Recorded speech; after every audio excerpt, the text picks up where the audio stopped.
ዶክተር ዮናስ አናስተልኝ እንደምን አለ እንግዲህ ዛሬ ተገናኝተናል። ዛሬ ስንገናኝ እንደው አጀንዳችን በተወሰነ ደረጃ ጠበብ ብሎ የአብይ አህመድን የፓርላማ ውሎ የተመለከተ ነገር ነው የምንነጋገረው።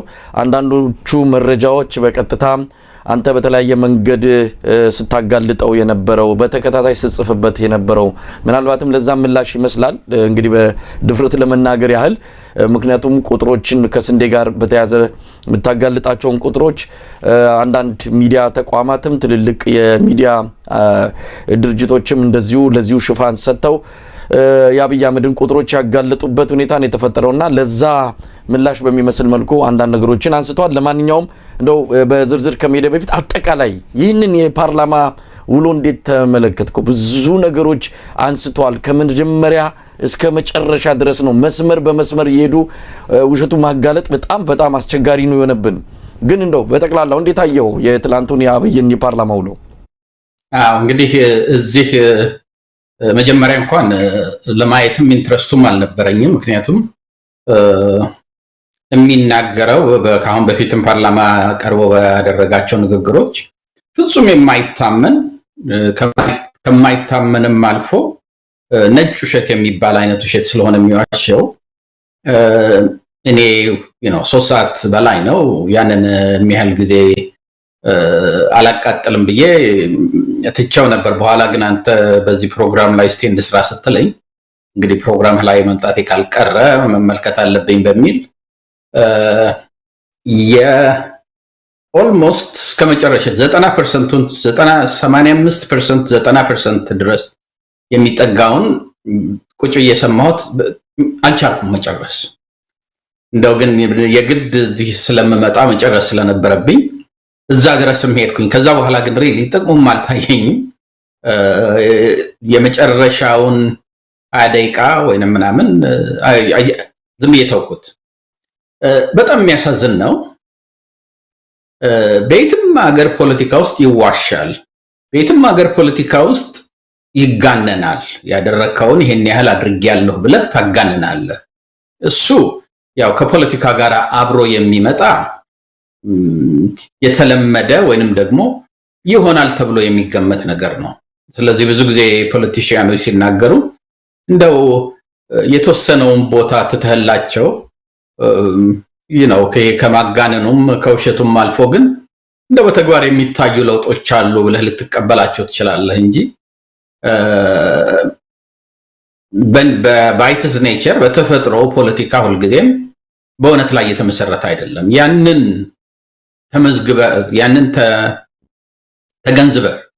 ተገንዝበህም ስታዳምጠው ፖለቲከኞች ይዋሻሉ ብለህም ስታዳምጠው የሚያም አይነት ውሸት ነው ሰውየው የሚናገረው። መዋሸት አንድ ነገር ነው፣ ግን እንደሚዋሽ ህዝቡ እንደሚያውቀው ያወቀ የሚዋሽ ሰው የጤና ችግርም ያለበት ሰው ነው። እኔ መዋሽህ ከሆነ ቢያንስ እንደው ሊያምነኝ ይችላል ወይንም ውሸት መሆኑን የሚያረጋግጥበት 100% 90% ኤቪደንስ አንጥቶ ውሸቴን ሊያጋልጠኝ አይችልም ብዬ ማመን አለብኝ ለመዋሸት even as a politician። አለበለዚያ on every age መዋሸትና አንዳንድ ጊዜ ደግሞ ትንሽ ለነሱ ማትመቻቸውን ነገሮች አጥልሎ የማውጣት አይነት ነገር አለ እና ያየሁት ያማል። እኔ ለኢትዮጵያ ሕዝብ በተለይ ለተፈናቃዮች አንድም ሰው የለም ኮምፐንሴሽን ሳይሰጠው የተፈናቀለ በአዲስ አበባ ውስጥ ሲል አዲስ አበባ ቁጭ ብሎ እንደዛ ሲል የሞራል ዝቅጠቱን ሞራሊ ማልነሪሽድ መሆኑን ከማሳየትም አልፎ የሚያሳዝን ነው። it's sickening really። ለሀገሪቷ ነው። ይህ አንድ መሪ የሀገሪቷን ችግር ተቀብሎ መፍትሄ እንፈልግ ማለት መቻል አለበት። እኔ ብዙ ጊዜ በኢኮኖሚው ላይ በተለይ በሰፊው የምጽፈው ምንድነው እንደው እሱም አካባቢ ያሉ ሰዎች ቢሆኑ አረ በዚህ ከቀጠለ ይሄ ነገር እቺ ሀገር ትፈርሳለች፣ ኢኮኖሚው የለም ኢኮኖሚው እየረገፈ ነው in every aspect of it ይሄንን የምለው እንደ ኢኮኖሚስት ብቻ አይደለም። የኔ የኢኮኖሚክስ ለ20 ዓመት የሰራሁበት የኢኮኖሚ እንዴት ነው የሚመዘነው ከሌላ ሀገር ጋራ እንዴት ነው የሚነጻጸረው የሚለው ላይ ነው።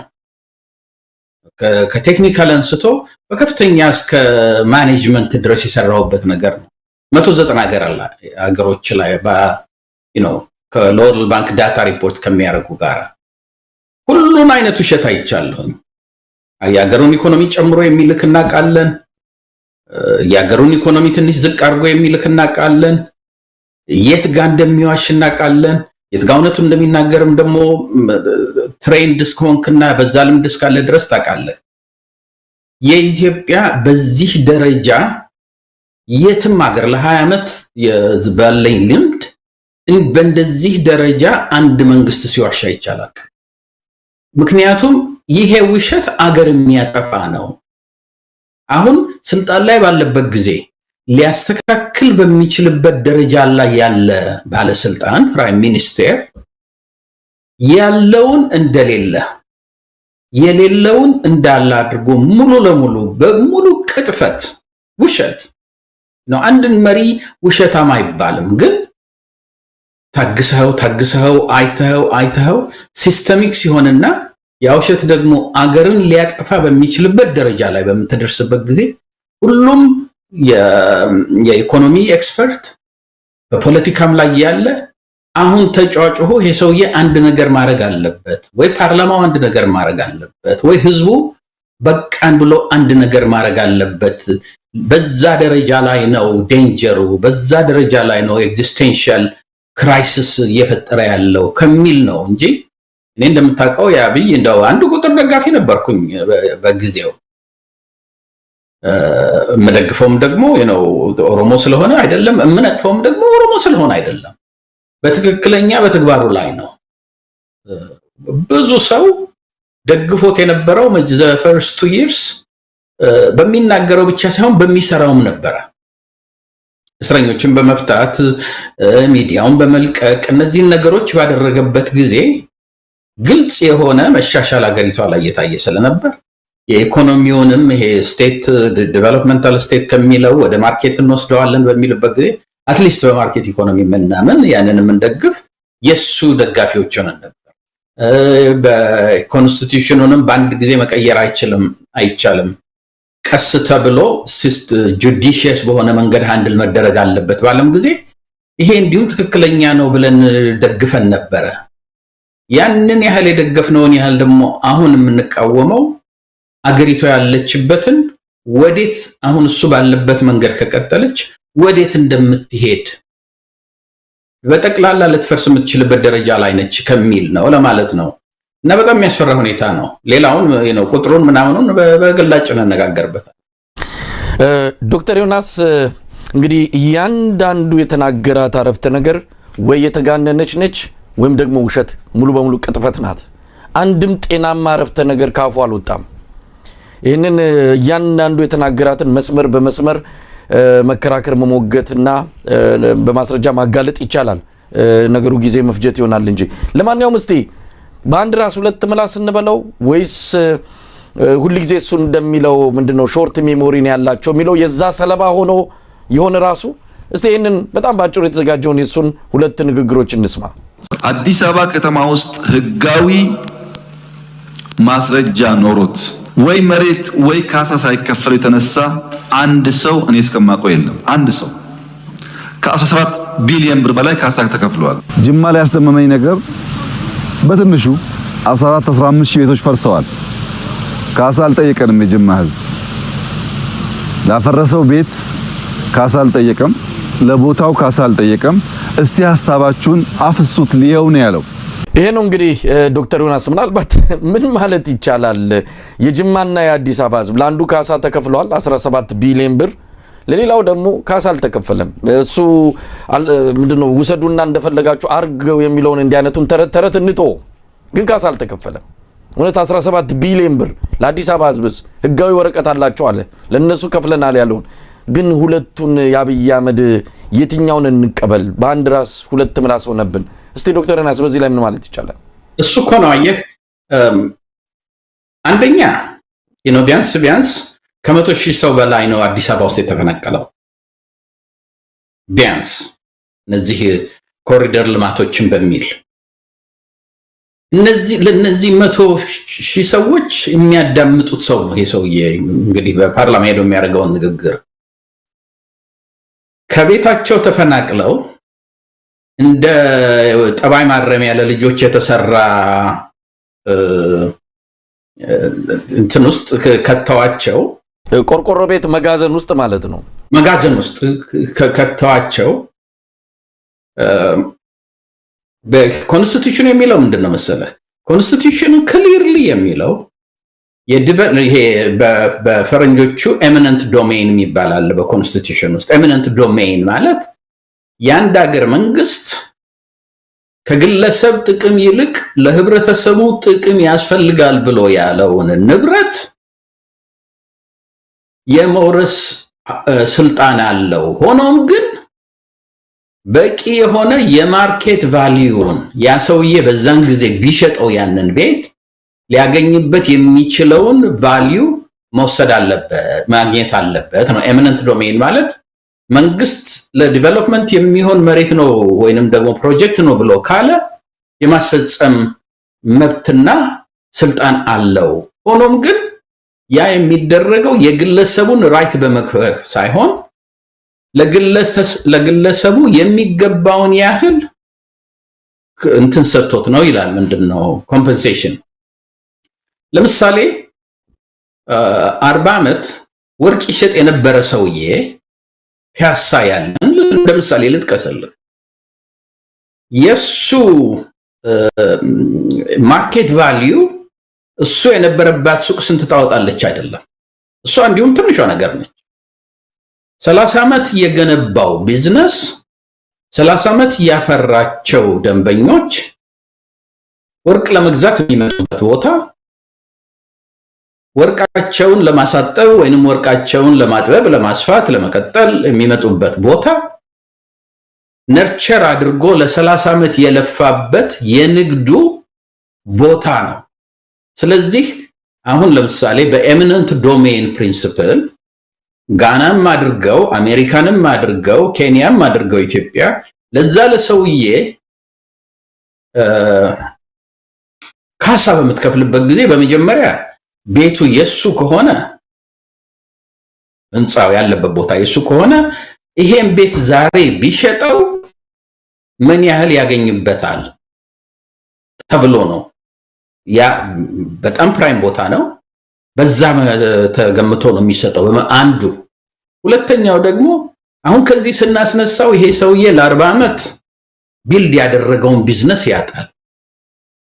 ተነጎዲያ ኢቭን ገንዘቡን እንኳን ሰተነው ሌላ ቦታ ላይ ወስደን ብናስቀምጠው እንደገና ብሎ ነው ቢዝነሱን የሚጀምረው።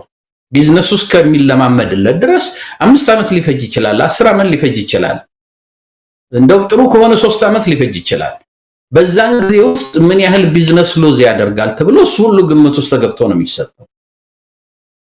የትኛው ሰው ነው ሌላው ይቅርና እዚህ ሀገር አሁን ወይንም ሌሎችም የትም ሀገር ቢሆን ምን ይደረጋል? ቢዝነሳችንን አድራሻችን ልንቀይር ነው ተብሎ ለ5 ወር፣ ለ6 ወር፣ ለ7 ወር፣ ለ1 ዓመት አስተዋውቀው ነው በዛን ጊዜ ያን ተቋሚ ደንበኞች የነበሩት ወይ በዛ በኩል ሲያልፉ ወይ ደግሞ እንደገና ተመላልሰው ሲመጡ ያዩና የት ነው የምትሄደው ይልሃል። አዲሱን አድራሻችን ትነግራቸዋለህ። አትሊስት በዛ ደረጃ ትንሽ ቢዝነስህን ሳልቬጅ ታደርጋለህ ማለት ነው። አዲስ ቦታን ብትሄድ ይሄ እኮ አርብ እየላኩ በእሁድ እኮ ዕቃችሁን እየያዛችሁ ውጡ እየተባለ ነው ሰው የተባረረው። ለሰው እንኳን ማስታወቂያ በሌለበት ነው። ስለዚህ ይሄ እኔ አንድም ሰው ሳይከፈለው ተባሮ አያውቅም የሚለው ነገር ነጭ ውሸት ነው። ከዛም ውጭ ደግሞ ሸገርን ተመልከት። ሸገርም እኮ ኮሪዶር ዲቨሎፕመንት ነው በኦሮሞ መንግስት ተደረገ እንጂ የኦሮሞ መንግስት ደግሞ እንደምታውቀው ከአብይ ትዕዛዝ ከአብይ ፍላጎት ውጭ እንትን አይልም። ምክንያቱም ለኦሮሞ ፒፒም ዋናው ጭንቅላቱ አብይ ነው። ለኦሮሞ ባለስልጣን የሚሾመውም የሚወርደውም እሱ ነው ገዢውን። 500,000 ሰው ሲፈናቀል እቃቸውን እንኳን ግማሾቹ እቃቸው ቤት ውስጥ እንዳለን የፈረሰባቸው ኢቭን አዲስ አበባ እሱን አይተናል። ሴትዮዋ ሮማቸው ውስጥ ሆነው ሰው እንደሞተባቸው ወገባቸውን አስረው ሲያለቅሱ የአብይ ሰዎች ጣራ ላይ ሆነው ሲያፈርሱ አይተናል። ከሸገር ወደ 500,000 የሚሆን ሰው ነው የተፈናቀለው። በአንድ ፋሚሊ ውስጥ 5 ሰው አለ አቨሬጅ ብለህ ብትል እናት አባት 3 ልጅ ብለህ ብትል ኦልሞስት ወደ 100,000 ቤት ወይንም ደግሞ የቢዝነስ እንትኖች ነው የተፈናቀሉት። የትኛው ሰው ነው እንትን የደረሰው? የኢትዮጵያ ሂውማን ራይትስ ኮሚሽን ያለው ምንድነው? ከነዚህ ከ500,000 የሚደርሱ ሰዎች ውስጥ 3 አይነት ግሩፕ አላቸው አለ። አንደኛው ግሩፕ ደንበኛ የኦነርሺፕ ራይት ያለው ነው፣ የህግ ባለቤትነት ያለው ነው አንዱ ግሩፕ። ሁለተኛው ግሩፕ ህጋዊ ነው አይደለም የሚለው ሊያጨቃጭቅ የሚችል በፍርድ ቤት ብቻ ሊፈታ የሚችል ነው። ሶስተኛው ግሩፕ ዝም ብሎ በጨረቃ እየመጣ ከህግ ውጭ ቤት የሰራ ነው። ስለዚህ ኢቭን እነዛን እንኳን ብታባረር በጨረቃ መተው ቤት ሰሩ የተባሉትን 2/3 ወይንም የባለቤትነት ወረቀት ያለው ነው ወይንም የባለቤትነት ወረቀቱን ቢያከራክርም ቅሉ ዳኛ ፈርዶ ሊፈርድለት ይችላል፣ ሊፈርድበት ይችላል። ከዛ ውስጥ እንደው ግማሹን ቢፈርድለት እንኳን ብለህ ብትል ኦልሞስት ከ500,000 ውስጥ ወደ 250,000 ድረስ የሚሆነው ህዝብ የቋሚ ማነው የህግ ወረቀት ያለው ካለምንም ተባሮ በትከሻቸው ላይ የስፖንጅ ፍራሻቸውንና ልብሳቸውን በጭንቅላታቸው ላይ አድርገው ልጆቻቸውን እየወተቱ የታመሙ እናት አባታቸውን እንትን እያሉ ተገፍተው within a month or 2 የተባረሩበት ነው። እንዴት ነው አሁን ለኢትዮጵያ ህዝብ መጥቶ ጠቅላይ ሚኒስተሩ አንድ ሰው ኮምፐንሴሽን ሳይሰጠው ወይ ቀይ መሬት ወይ እንትን ሳይሰጠው ተባረረ የሚለው? ኢቭን ገንዘብ እንኳን ተሰጠን የሚሉት የማርኬት ቫልዩ አይደለም እያሉም ያለቅሱ ሰዎች አሉ። ስለዚህ አሁን ያሳየው ነገር ሪሊ በጣም ግልጽ ያለ በዛ ደረጃ ነው አይን ያወጣ ውሸት እየተዋሸ ያለው ለህዝቡ። ዶክተር ዮናስ ምናልባት ውሸት የሚለው ነገር የሚገልጸው አይደለም፣ ይሄ ጭካኔም ጭምር ነው። የአብይ አህመድ ጭካኔ ታየበት ጅብ የበላቸው እኮ ህፃናትና እናቶች እናቃለን። ሳይዘጋጁ ከቤት አፈናቅሏቸው በላያቸው ላይ ቤት አፍርሰው የሚሄዱበት ጠፍቷቸው ጅብ የተበሉ እናት ጅብ የተበላቸው ህፃናት አሉ እኮ። ጭካኔም ነው። ህጋዊ ደሃ እናደርጋቸዋለን ያለው የሸገር ከተማው ከንቲባ ህጋዊ ደሃ እናደርጋቸዋለን። ድሮም ደሃ ነበሩ፣ አሁን ደግሞ ህጋዊ እናደርጋቸዋለን። በሁለተኛ ጊዜ በሰጠው ቃለ መጠይቅ ይሄው ከንቲባ የተናገረው ነገር አለ። ኢንዲጂነስ ፒፕሉን ወይም ኢንዲጂነስ ነዋሪውን አናፈናቅልም ማለት ምን ማለት ነው? ኢንዲጂነስ ይሄ ራሱ በጣም ዘር ማጥፋት ዘር ማጽዳት የሚለውን በትክክል የሚገልጽ ነው። በነገራችን ላይ ቀደም ሲል ህገ መንግስቱ ይሄን ነገር አይፈቅድም። የአዲስ አበባ መስተዳድር ይህንን ስራ ሲያስብ ያወጣው አንድ መመሪያ አለ። የራሱን መመሪያ አልጠበቀም። መመሪያው የሚለው ቤታቸው ለልማት የሚፈርሱ መንደሮች 1 ዓመት አስቀድሞ ይነገራቸዋል፣ ይወያያሉ። 70% የሚሆነው ያንዋሪ ካልተስማማ ምንም ነገር የሚነካ የለም ይላል። አንደኛ 1 ዓመት፣ ሁለተኛ 70% ካልተስማማ በዛው ባሉበት ይቀጥላሉ። 1 ዓመትም አይደለም፣ አንዳንዱ 3 ቀን፣ አንዳንዱ እንደውም በማግስቱ ላይ የፈረሰ አለ። የራሱንም መመሪያ ያከበር አይደለም። ለማንኛውም አንድ ሰው እንደው በህጋዊ መንገድ በትክክል ለቤቱ ገንዘብ ተሰጥቶታል ወይ? እሱ የተናገረውን ገልብጠን እኛ ብንጠይቅስ ለአንድ ሰው ትክክለኛው ዋጋ ባለው መንገድ ካሳ ተከፍሎታል ወይ? ለዚህ መልስ አለው? ለማንኛውም አንድ ወቅት ላይ የገንዘብና ልማት ሚኒስትሩ ካሳ ምን ከፍሎ ገንዘብ የለም ብሎ ነበር። ከየት አምጥቶ ከፈለ አብይ አህመድ 17 ቢሊዮኑን? ያ እሱ እኮ ነው መንግስት ራሱ ለምንድነው ማትከፍሉት ሲባል ባጀት የለንም እኮ ብሎ ወጥቶ ያለበት። አሁን ጠቅላይ ሚኒስተሩ መጥቶ አንድ ሰው እንኳን ደግሞ በጣም የሚያስፈራው ነገር ምንድነው መሰለ፣ ኮሪዶር ዲቨሎፕመንት ለኢትዮጵያ ለአዲስ ነገር አይደለም፣ አብይ የፈለሰፈው ነገር አይደለም። እንደዚህ ኢቭን አሁን ለምሳሌ ቻይና ውስጥ የተፈጠሩ ሲቲዎች ነበሩ። በቃ ሲቲውን ከገነባ ነው በኋላ ሰው ይገባበታል በሚል በቢሊየንስ ኦፍ ዶላርስ የሚቆጠር አሁን በቃ የህንጻ በረሃ ሆኗል። የሚገባበት ጠፍቶ ማሌዥያ አክቹአሊ ፎሬስት ሲቲ ስሙ ራሱ የሆነ የጫካ ፕሮጀክት ያለው አብይ ማሌዥያ ፎሬስት ፕሮጀክት ተብሎ ነው ከዛ ነው የቀዳው ስሙን ራሱ ሳይቀር። እና ማድረግ የፈለጉት ምንድን ነበረ? በደንብ ኢንቫይሮንመንታል ፍሬንድሊ በሆነ መንገድ በጣም ሃይ ኤንድ የሆነ ከተማ ሰሩ። በጣም ትልቅ በጣም ሃይ ኤንድ የሆነ ኢን ተርምስ ኦፍ ፋሲሊቲ በእቃው ህንጻው ከተማው በጣም የተዋበ አሁን በረሃው ነው ቀርቷል ባዶ። ግን አየህ ማሌዥያ ማለት በአመት ውስጥ ከኢትዮጵያ 20 30 40 እጥፍ በላይ ኤክስፖርት የምታደርግ ሀገር ነች። በጣም ዲቨሎፕ ያደረገች ሀገር ነች። በጣም ብዙ የተማረ ሰው ያለባት ሀገር ነች። ህግ ያለባት ሀገር ነች። እነሱ እንደገና ሄጄ ማየት ይኖርብኛል እስከ ከ100 ቢሊዮን ብር በላይ ነው አወጡ የሚባለው ለዛ ለትልቁ ሲቲ ዶላር ለማለት ነው። ያው ዶላር አዎ ምናልባት እስከ 200 ቢሊዮን ሊሆን ይችላል።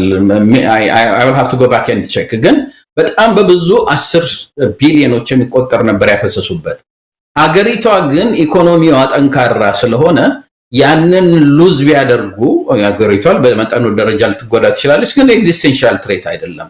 ሀገሪቷ በዛ ምክንያት አትጠፋም። ሀገሪቷ በዛ ምክንያት ኢኮኖሚዋ አይወርድም፣ አይደቅም። አሁን ችግር ያለበት ምንድነው መሰለህ? እድገት መጀመሪያ ከስር እየተነሳ በሱቅ ነው። ለምሳሌ አሁን እኔ ባደኩበት ጊዜ አንድ አቶ ስፍር የሚባል የጉራጌ ነጋዴ ነበረ እና መጀመሪያ ይሰራ የነበረው አንድ ትንሽ ሱቅ ትንሽ ይሄ ሱቅ ምን እላቸው አለው አይደለም እሷን ከአንድ ሌላ ሰው ጋር ሆኖ ለ6 ወር እሱ ይሰራል። ከዛ ከ6 ወር በኋላ አገሩ ለግብርና ይሄዳል። ያኛው ፓርትነሩ ይመጣና ደግሞ ለሚቀጥለው 6 ወር ይሰራል።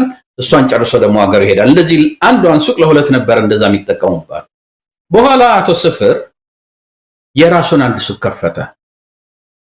ከዛ በኋላ ስሰማ ግሮሰሪ ያደረገው እንደዛ እያለ በጣም ትልቅ ሀብታም ሆነ። የራሱ ህንጻዎች ምናምን ሁሉ ያሉት። አሁን የስፍርን ኤክስፒሪየንስ የተመለከትክ እንደው ምንድነው ከታች ትጀምርና ትንሽ ጠንከር ስትል ከፍ ያለ ተከራይተ መግባት ትችላለህ። ጠንከር ስትል ከዛም የበለጠ ደግሞ ጥሩ ሰፈር ጥሩ አካባቢ ግሮሰሪ ትከፍታለህ። ከዛ ስትል ደግሞ ራስህ ህንጻውን ትሰራለህ። ያ ማለት ምንድነው መጀመሪያ ኢኮኖሚው እያደገ በሚመጣበት ጊዜ ሚድል ኢንካም እየተፈጠረና እየሰፋ በሚመጣበት ጊዜ በዛ ለዛ ህብረተሰብ ለዛ ለተፈጠረው የኢኮኖሚ ክላስ የሚመጥን ቤት ትሰራለህ። አሁን አብይ እያደረገ ያለው ምንድነው የኢትዮጵያ ህዝብ ሊጠቀምበት የማይችለው አይነት የከተማና ህንጻ እየገነባ ነው ያለው። አሁን እነዚህ ህንጻዎች ተገንብተው ሲያልቁ ማንም ይገባባቸው? ከየት የመጣ ነጋዴ ነው? ኢኮኖሚው ካላደገ ሱቁ ቢከፈትም ሄዶ የሚገዛ ሰው የለም። በአሁኑ ጊዜ 2 ጊዜ መብላት የማይችል የዩኒቨርሲቲ ፕሮፌሰር እሱ የዩኒቨርሲቲ ፕሮፌሰር ሚስቱ ነርስ የሆነች ሰው ልጆቻችንን ትምህርት ቤት ልከን ጥሩ የቤት ኪራይ ከፍለን መኖር አልቻልንም ብሎ በሚያለቅስበት ጊዜ ይሄ በዲቨሎፒንግ ካንትሪ አፐር ሚድል ክላስ የምትለው የዩኒቨርሲቲ ፕሮፌሰር እና ነርስ አንድ ፋሚሊ ጥሩ ኢንካም አለው መኪና ኖሮት ምናምን የሚኖር ህዝብ ነው። እነሱ እንኳን አሁን ዴይ ቱ ዴይ ላይፋችንን ማሸነፍ አልቻልንም በሚሉበት ጊዜ እንደነዚህ አይነት ህንጻዎች ቢሰራ የሚደርሰው ጣፋንታ ቻይና ውስጥ እንደተሰራው አዲስ ታውን ባዶን በቃ አሁን ህንጻው ባዶን ሆኖ ቀርቷል። ማሌዥያ ውስጥ እሱን ነው የምናየው ያለ ነው። እና ይሄ አሁንም እንደዛ ቢሰራ ይሄ ሁሉ ገንዘብ ፈሶበት ማንም ይከራየው? ምን አይነት ቢዝነስ ነው? በዛ ደረጃ ያለ ቢዝነስ ከፍቶ በዛ ደረጃ ከውጭ ልብስ አስመጥቶ ከውጭ ጫማ አስመጥቶ ማንኛው ሰው ነው የሚገዛው? እንግዲህ ኢትዮጵያ ውስጥ ያሉ አፍሪካን ዴቨሎፕመንት ባንክ፣ ወርልድ ባንክ ምናምን ኤምባሲ ውስጥ የሚሰሩ ይሄ ኤንጂኦ ሆነው የሚመጡ ነጮችና የውጭ ሰዎች ምናምን ሊገዙት ይችሉ ይሆናል። ከዛ ነጋዴ ምናምን ሆነ አሁን ሀብት ያተረፈው ሊገዙ ይችላል ይሆናል። ያ ግን ያንን ምንድነው እንደዛ አይነት አርቲፊሻል የገነባውን ነገር ኬሪ ሊያደርግልህ አይችልም። እሱንም ማሰብ አለ ከውሸትነቱ ውጭ። ዶክተር ዮናስ እንግዲህ ብዙ ነገር ስላነሳ ወደ አንዳንዶቹ ነጥቦች እንሂድ። የፖለቲካው እሱ ሌላ ጊዜ ወይም ጊዜ ካለን እንመጣበታለን። ኢኮኖሚው ላይ እናተኩርም። በጂዲፒ በአጠቃላይ ሀገሪቱ አመታዊ የምርት መጠን ወይም የገቢ ሁኔታን በተመለከተ ሁሉ ጊዜ አብይ አህመድ የሚሳሳተው ነገር አለ። አሁንም ይህንኑ ስህተቱን ዳግም በፓርላማም ያሳየበት መግለጫ ወይም ደግሞ ማብራሪያ ነው የሰጠው። እስቲ እዚህ ላይ ምን ማለት ይቻላል? ቁጥሮች እንደ ጉድ ነው በአብይ አህመድ ምላስ ላይ የሚመላለሱት። ምንም ተፍረት የለም። በቃ ዝም ብሎ የሆኑ ቁጥሮች አምጥቶ ዱብ ነው የሚያደርገው። እንግዲህ ጂዲፒ ጋር ከመድረሳችን በፊት ለሁለት ነገሮችን ማንሳት ፈልጋለሁ። ያው ጂዲፒ ማለት ይሄ ግሮስ ዶሜስቲክ ፕሮዳክት የምትለው የአገሪቷ የምታፈራው የኢኮኖሚ መንቀሳቀስ ነው። ሰርቪስ ሊሆን ይችላል፣ ማኑፋክቸር ሊሆን ፕሮዳክት ሊሆን ይችላል፣ የአግሪካልቸራል ፕሮዳክት ሊሆን ይችላል። ሶ እነዚህ ሀገሪቷ ውስጥ የምታፈራቸው ከውጭም የምታመጣቸው እነዚህ ሁሉ ተደምረው ኢኮኖሚው ምን ያህል ዳብሯል፣ ምን ያህል አድጓል፣ መለኪያችን ጂዲፒ ነው።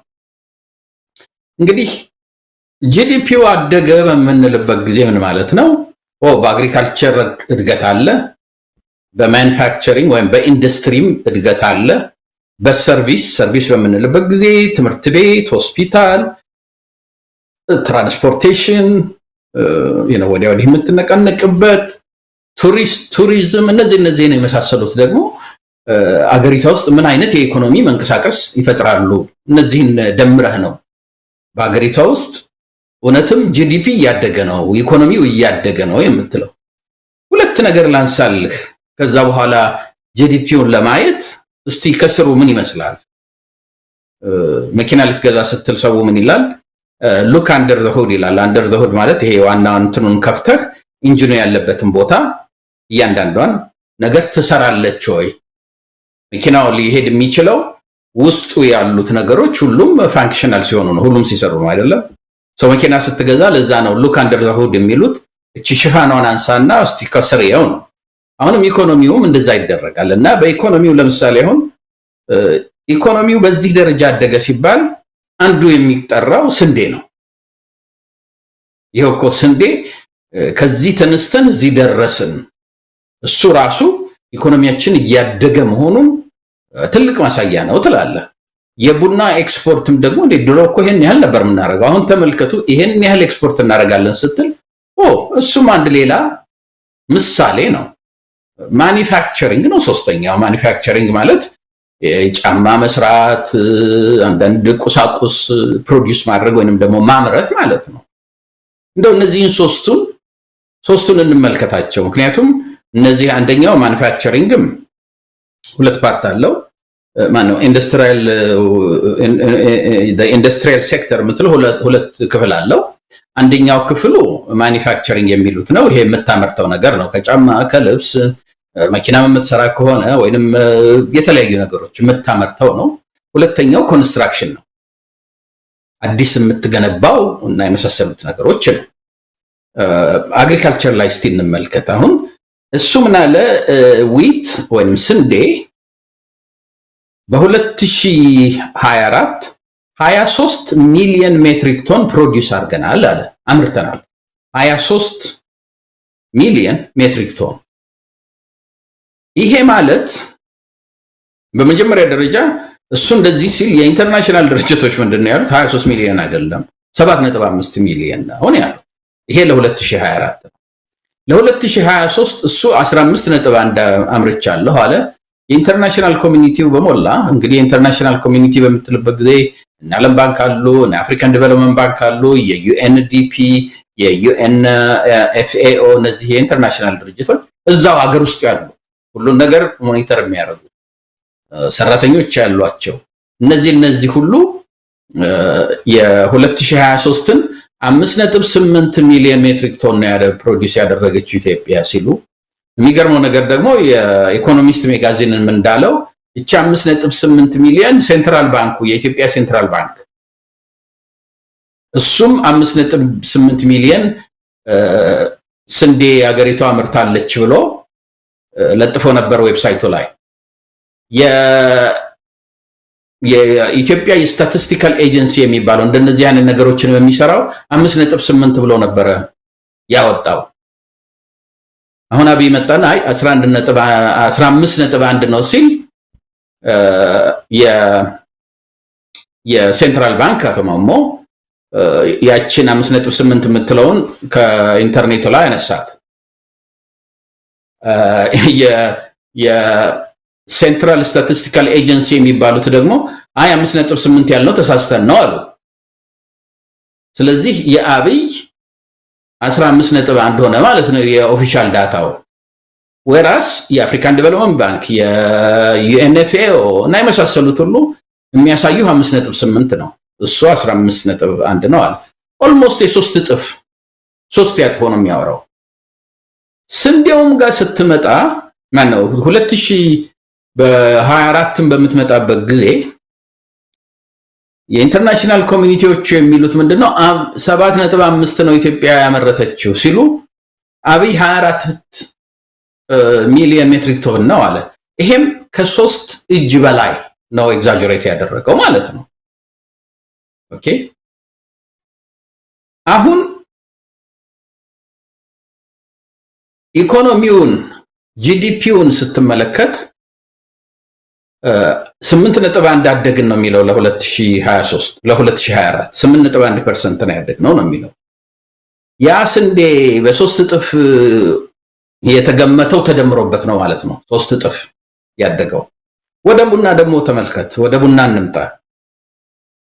አሁን ለፓርላማው ንግግር ሲያደርግ ምን አለ? እኔ ከመምጣቴ በፊት በ2017 18 ኢትዮጵያ ኤክስፖርት የምታደርገው 700 ሚሊዮን ብር ብቻ ነበረ በቡና አለ።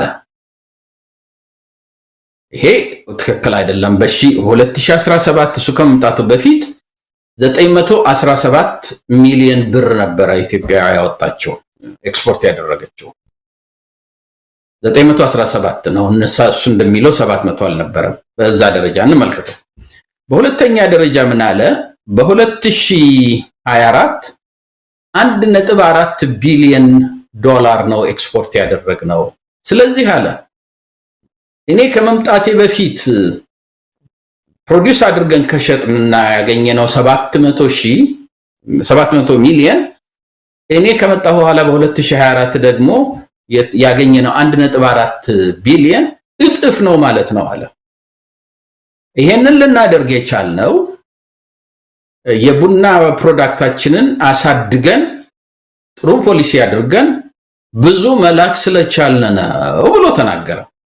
ማይንድ ዩ ከ2017 እስከ በ2024 ያለው ልዩነት ደብል አደረግን ያገኘነው ገንዘብ በቡና ኤክስፖርት አለ። እውነቱ ይሄ ነው። እውነቱ ያ ዝም ብሎ ፊክሽን ነው። እውነቱ ምንድነው መሰለህ? ከ2017 እና 2024 መካከል ኢትዮጵያ ብዙ ገንዘብ ያገኘችበት ምክንያቱ ብዙ ልክ አይደለም፣ ብዙ ሸጥ አይደለም። የኢንተርናሽናል የኮፊ ዋጋ በጣም ጨመረ። በጣም ጨመረ። በ2017 በአንድ ብር ተሸጠው የነበረው ኮፊ በ2024 በ2 ብር ከ47 ሳንቲም ነው የምትሸጠው። ኦልሞስት 150% በላይ አደገ። ስለዚህ እኛ በ2017 እሱ እንዳለው 700,000 ሳይሆን የተሸጠው 917,000 ነበር የተሸጠው። ኢፍ ያኔ የሸጥነውን ያህል በቮሊዩም ደረጃ በኩንታል በለው በሜትሪክ ቶን በለው ያኔ የሸጥነውን ያህል ዘንድሮ ሸጠን ቢሆን ኖሮ ወይንም ላስት ይር በ2024 በዋጋው መጨመር ምክንያት ምንም ቡና ሳንጨምር ልክ 2017 ላይ ሸጠነው የነበረውን ያህል ብቻ ብንሸጥ ኖሮ አሁን የምናገኘው ወር በ2024 ይገኝ የነበረው ከ2 ቢሊዮን ብር በላይ ነበር። ስለዚህ ምንድነው የሚነግረን መሰለህ? እንዲሁም በ2024 1.4 ቢሊዮን ከሆነ ኢትዮጵያ ያገኘችው ኤክስፖርት ያደረገችው በብዛት ደረጃ ስታየው በ2017 ኤክስፖርት ያደረጋቸውን እንኳን ያህል አላደረገችም። እንኳን ደብል አርጋ ልትልክ ይቀርም። ስለዚህ እሱ እጥፍ አርገን ፖሊሲያችን በጣም ለቡና አመቺ ስለነበር እጥፍ በመላካችን ያገኘነው ገቢ እጥፍ ሆነ ያለው በመጀመሪያ ደረጃ እጥፍ አይደለም። እሱ እንዳለው 700 አልነበረም 917 ነው። ከ917 1.4ም ያደገበት ምክንያት ቡና ሞር ተሸጠው አይደለም። እንዲሁም 2017 ከሸጥነው ቡና በጣም ያነሰን የተሸጠው። አሁን ገንዘቡ የጨመረበት ምክንያት የቡና ዋጋ በጣም ስለጨመረ ነው። እኔ እንደው ለሰው እንዲገባ እንደው በምሳሌ ለመስጠት ያህል በ2017 10 ዶሮ አፍርተህ ወይንም ደግሞ አርብተህ ሸጠህ ቢሆን ኖሮ እና ዋጋው በ2024 ከእጥፍ በላይ በ150% ከቀነሰ 5 ዶሮ እንኳን ብትሸጥ ዛሬ የምታገኘው ገንዘብ በ2017 ካገኘው በላይ ነው። የሸጥከው ግን ያኔ ከሸጥከው በግማሽ የተሸጠው አሁን 5 ዶሮ ነው። ገቢው ግን ያው ያገኘው ገንዘብ ግን አሁን ይበልጣል። ስለዚህ ደረትህን እየመታህ እኔ እኮ ዶሮ እርባታዬ በጣም ነው ያደገው፣ ይሄው ከ2017 እስከ 2024 ድረስ በእጥፍ እኮ ገንዘብ አገኘሁባቸው ስትል ያ በዋጋ መክመነር የመጣ ነው። ደግሞ የቡና ዋጋ ኢትዮጵያ ሜቢ የዓለም 5% ምናምን ነው ቡና እኛ ኤክስፖርት የምናደርገው። እነ ብራዚል አሁን ማን ነው ስሙ እነ ቪየትናም ምናምን በጣም ብዙ ነው የሚሸጡት። እና የኛ የኢንተርናሽናል ፕራይስን መቀየር አንችልም። ያው የኢንተርናሽናል ፕራይስ የሰጠንን ነው የምንሸጠውም ምንገዛም ከሆነ ምንገዛበት። ስለዚህ ያየነው የቡና እድገት የመጣው በኢንተርናሽናል ፕራይስ ነው። የአብይ ፖሊሲ ምንም የለበትም እዛ ውስጥ። እንግዲህ በኮፊም የተመለከትክ እንደሆነ ከ60% በታች in terms of production በፊት ከነበረው ያነሰ ነው። አንለስ መጥቶ አይ እኛ አላክ ነው በብዛት ሞር ፕሮዲዩስ አድርገናል ግን ውስጥ አገር ውስጥ ነው ተጠተነ የጨረስነው ካላለ በስተቀር እንዲሁም ያነሰ ነው ፕሮዲዩስ የተደረገው ማለት ነው። በኮንትሮባንድም እየወጣ ሊሆን ይችላል በጦርነቱ ምክንያቱም ሌስ ፕሮዲዩስ ሆኗል ማለት ነው። ይሄ የሚያሳይህ ምንድነው መሰለህ? በስንዴ ላይ ፕሮዲዩስ ካደረገው 3 እጥፍ ከሆነ ይሄ ሰውዬ ሪፖርት የሚያደርገው በቡና ላይ ያላመረተውን ከሆነ ይሄን ያህል ፕሮዲዩስ አድርጌያለሁ ብሎ የሚለው ይሄ ነገር ወደ ኢኮኖሚው ሳጋ በምንመጣበት ጊዜ ጂዲፒ በምንልበት ጊዜ እንዴ ቡና ከቀነሰ ስንዴ ከቀነሰ ማኒፋክቸሪንግ ደግሞ በየቦታው ስታይ ምንድነው የሚሉህ? እንዲሁም ኢንዱስትሪያል ፓርክ ውስጥ የነበሩት ሁሉ የጃፓን ማን ነው የቻይና ኦነሮች ሳይቀሩ እየጣሉ ወጥተዋል። የነ ትራምፕ ልጅ ሁሉ ጥለው ወጥተዋል። እየቀነሰ ነው ያለው። እንዲሁም ፕሮዳክሽን ብቻ ሳይሆን ኪሳራ ላይ ነው ያለው ያ ኢንዱስትሪ የሚል ኢንተርኔት ውስጥ ገብተህ ብታይ ታያለህ። ስለዚህ በኢንዱስትሪ ከቀነሰ በሰርቪስ በሚባለው ደግሞ ቱሪዝም ብዙ የለም፣ ትራንስፖርቴሽን ብዙ የለም። ምክንያቱም ባለው መገደል፣ መታሰር፣ መታፈን የመሳሰሉት በጣም ወርደዋል። ኤጁኬሽን እንዳትል ይሄው 7.8 ተማሪ ትምህርት ቤት መሄድ የሚችል በ7.8 ሚሊዮን የትምህርት ዕድሜ ላይ ያሉ ትምህርት ቤት መሄድ አልቻሉም ብለው አንደኛው የፓርላማ ሰው ተናገሩ። ሄልዝም እንደሆነ መድኃኒት ሁሉ እየጠፋ ገጠር ያለ ክሊኒክ ሁሉ እየተዘጋ ነው። ሰርቪስ እየወረደ ከሆነ አግሪካልቸር እየወረደ ከሆነ እንዳየነው በስንዴም እሱን የሚለውን ያህል እያደገ ካልሆነ ቡናም እንደዚሁ ከሆነ 8.1% አደግኩ 24 የሚለው ከየት መጣ? እርግጥ ስንዴውን በ3 እጥፍ እንትን ካለው ምንድነው ካባዛው ኤግዛጀሬት ካደረገው ጂዲፒውስ እንደው 3 እጥፍ አድጎ ይሆናል ወይ ብለህ ስትል 3 እጥፍ ባይሆን ነው ከሆነ 2.7% አድጓል ማለት ነው። ኦኬ በዛ ስትመዝነው 2.7 ይመጣል በዛ ካልኩሌሽን ስትሄድና የሚገርምህ ነገር ኢንዲፔንደንት ኢኮኖሚስቶች ሀገር ውስጥ ያሉ በጣም ሪስፔክትድ የሆኑ ማክሮ ኢኮኖሚስቶች ከአንድ 3 ወይም 4 በላይ ለኔ ምንድነው የእናንተ አሴስመንት ስላቸው ሚራክል ከተፈጠረ እንደው እግዚአብሔር ከኛ ጋር ከሆነ 3% አድገን ይሆናል። ሶ ይሄ 2.7 ልክ እንደ ስንዴው 3 እጥፍ ተደርጎ ነው የዚህ የጂዲፒውም እድገት እያቀረበ ያለው ለማለት ነውና ይሄ ህዝቡ መረዳት ያለበት ነገር ምንድነው? እንዲሁም ችግሮቹ እየባሱ ነው ሄዱት ያሉት። የኢኮኖሚ ችግር ደግሞ በመዋሸት አታቃን ነው። የፖለቲካን ችግር በመዋሸት ልታቃን ነው ትችል ይሆናል። ምክንያቱም የሰው ኤክስፔክቴሽን ነው፣ የሰው ፐርሴፕሽን ነው። ፖለቲክስ ፐርሴፕሽን ኤሌመንት ፐርሴፕቲቭ ኤሌመንት አለው። ኢኮኖሚ ግን እንደዛ አይደለም። ወድህን ስትራብ ፐርሴፕሽን አይደለም። ልጆቹ 2 ቀን ካልበሉ ፐርሴፕሽን አይደለም፣ ሪያሊቲ ነው።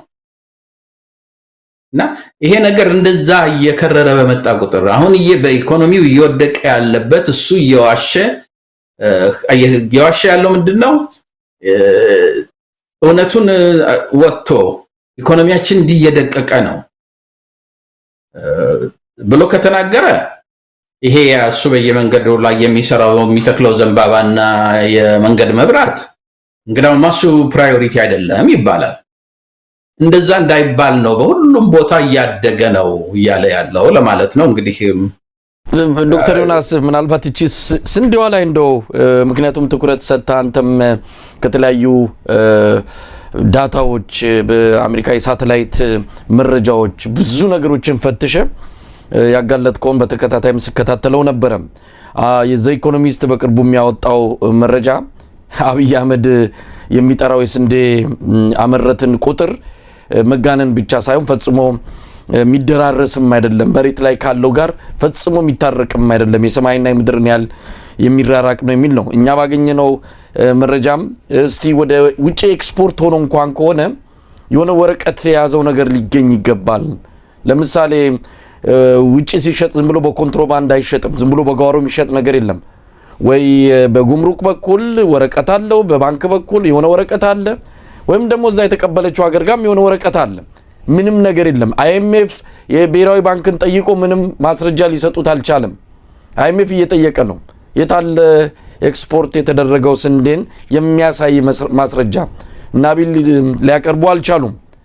እንደሚባለው ከሆነ ሚስጠራው ቁጥር ሁሉ የለም። ኢትዮጵያ ኤክስፖርት አድርጋለች የሚለውን ነገር ዳታውን ለማግኘት የሞከሩ አካላት በፍጹም ሊደርሱበት አልቻለም። እንደው በዚህ ላይ ያለው ነገር ምንድነው? አብይ ትልቁ አሁን ሁሉን ነገር ተወና በስንዴ መታወቅ ነው የፈለገው። ዛሬም ይምረራችሁም ይጎምዝዛችሁም ከአፍሪካ አንደኛ ነን በስንዴ ማምረት ብሏል። በመፈክር በምንድነው በእንደዚህ አይነት በድንፋታ እውነታው ይታወቃል። በፍጹም ከአፍሪካ አንደኛ ነኝ ስላለ አንደኛ ሊሆን አይችልም። ምናልባት እዚህ ላይ ስንዴው ላይ ያለው ነገር ምንድነው? ኢንትረስቲንግ የነበረው ምንድነው መሰለህ ዛሬ ሲናገር በብዛት የኢኮኖሚስትም ዋሸ ብሎ ያለው ኤክስፖርቱ ላይ ነው። ለምንድነው ያልከኝ? እንደው የነዚህ ኢንተርናሽናል ጋዜጠኞች ኤቪደንስ እስከሌላቸው በስተቀር ቢጠረጥሩም ይሄ ነገር እንደ ውሸት ነው ብለው ቢያምኑም እንደዚህ ወጥተው አይጽፉም። ወጥተው የሚጽፉት በቂ የሆነ መረጃ እጃቸው ላይ ሲኖር ነው። ምክንያቱም ለራሳቸው ክሬዲቢሊቲ ተሳስተው የማይሆን ነገር ቢጽፉ በዛ ይጋለጣሉ።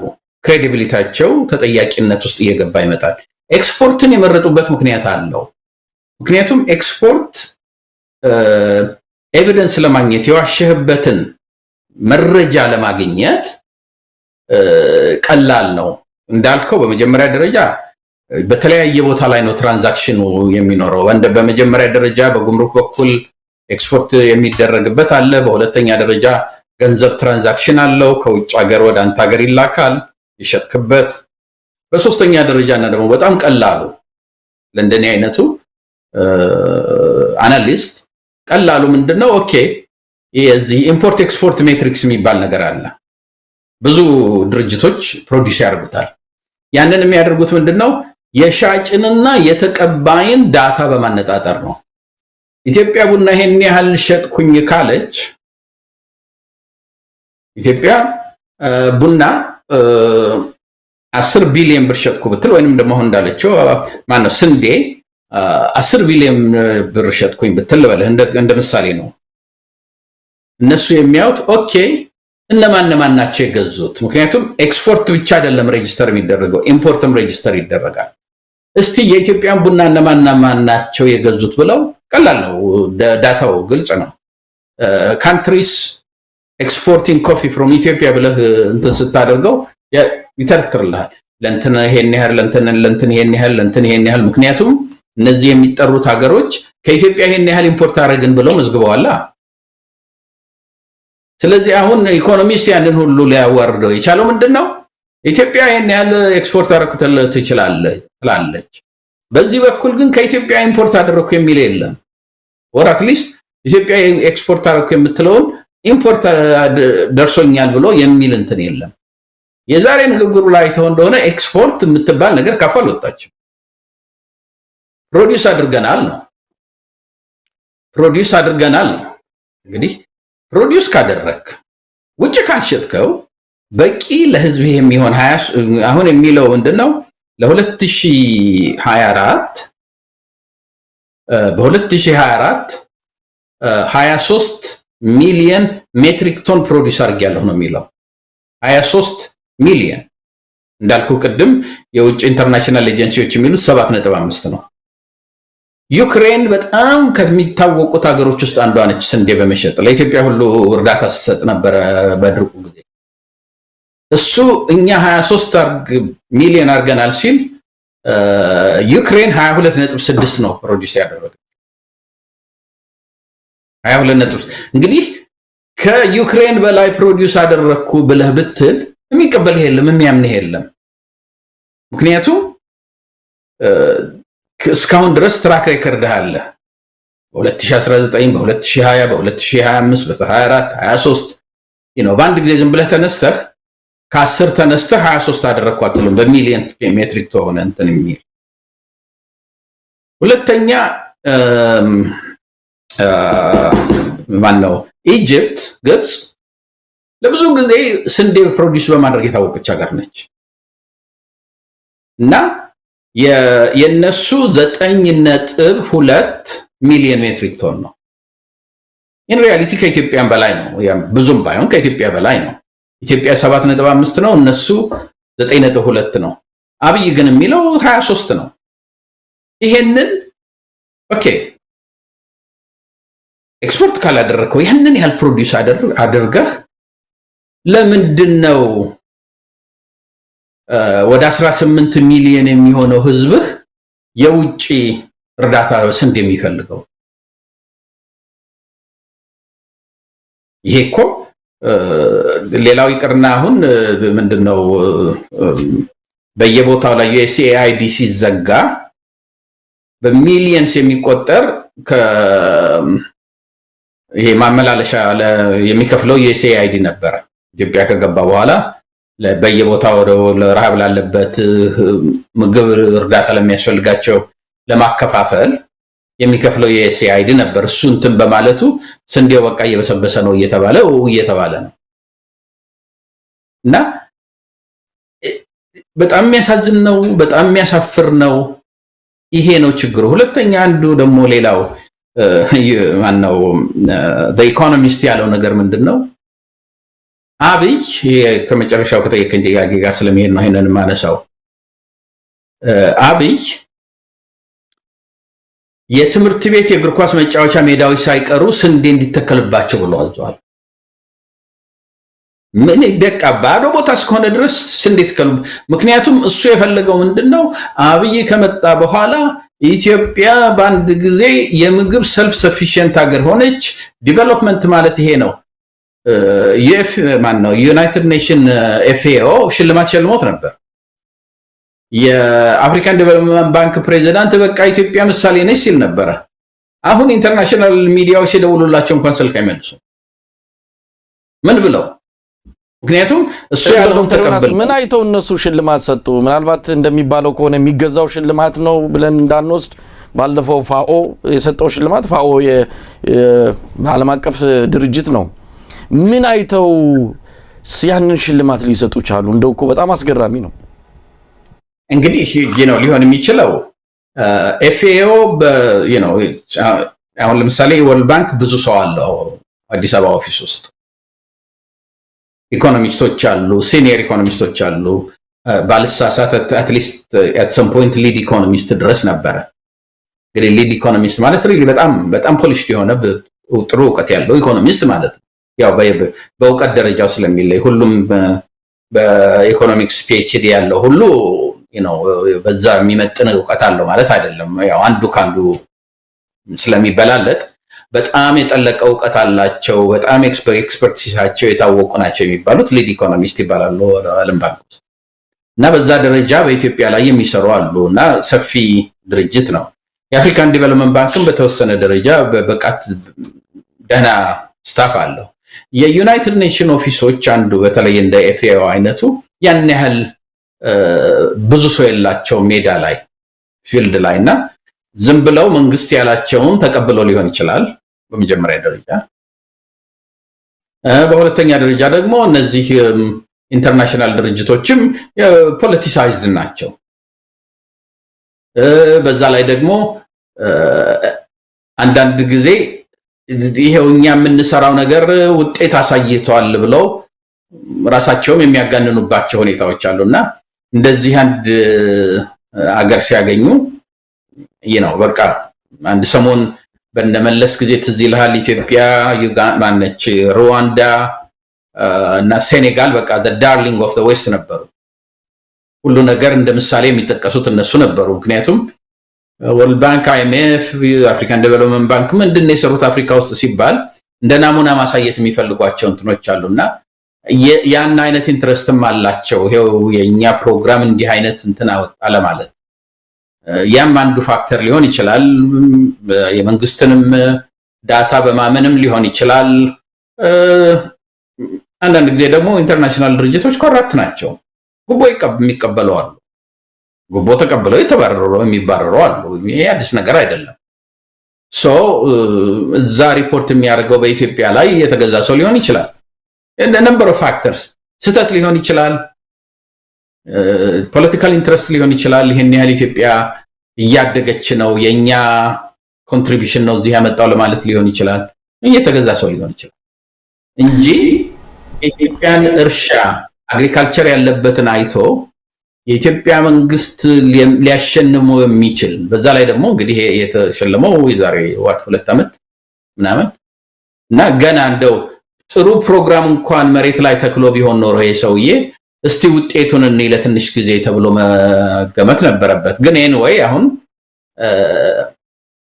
ይሄ ኢኮኖሚስት ይሄንን ነገር ከማውጣቱ በፊት እኔ በዚህ ነገር ላይ እንደቀደም እንዳልከው ብዙ ጽፌ ነበረ ብዙ የኢንተርናሽናል ሚዲያዎች ትዊተርም ላይ ፎሎ ስለሚያደርጉኝ አንድ ስልክ አግኝቼ ነበርና ያለኝ ምንድነው አንድ ኢንተርናሽናል ጋዜጠኛ እነዚህ ዳታዎች እኮ በጣም አጠራጣሪ ናቸው እኛ በፊት ወተን እንት ማለት አንፈልግም ምክንያቱም የኢትዮጵያ መንግስት ያባረራሉ እኛ ደግሞ አትሊስት ሪፖርት ለማድረግ እንደው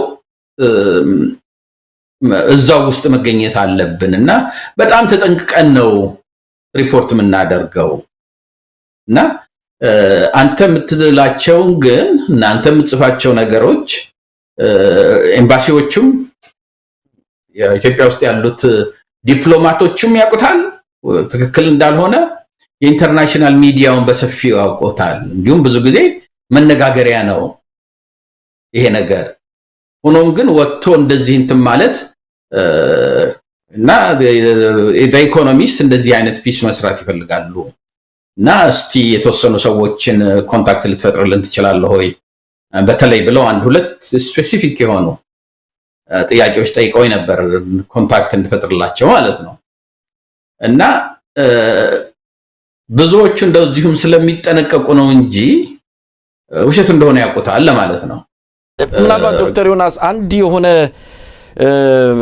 ባለፈው የኮሙኒኬሽን ሚኒስትሩ ለገሰ ቱሉ በጣም አሳፋሪ ተብሎ በወቅቱ ብዙዎች መነጋገር ያደረጉትን ንግግር ተናግሮ ነበር። በአንድ ድንጋይ ሁለት ወፍ ብሏል።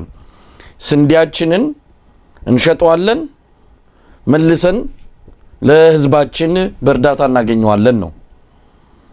ከራሳቸው ገዝተው ነው ዓለም አቀፍ ድርጅቶች ለኢትዮጵያ ለተቸገሩት የሚሰጠው። ስለዚህ ሁለት ነው ጥቅሙ፣ አንዱ ሸጠኗል፣ ሁለት ደግሞ ህዝባችን በዛው እንዲመገብ አድርገናል የሚል ነው። ይሄ ኤክስፖርት ሊሆን ይችላል ወይ? በኤክስፖርት ልናየው የምንችለው ነው ወይ? ምናልባት እሱን ይሆን እንግዲህ ሰነድም ያልተገኘለት ከዛ አንፃር ሊሆን ይችላል ወይ?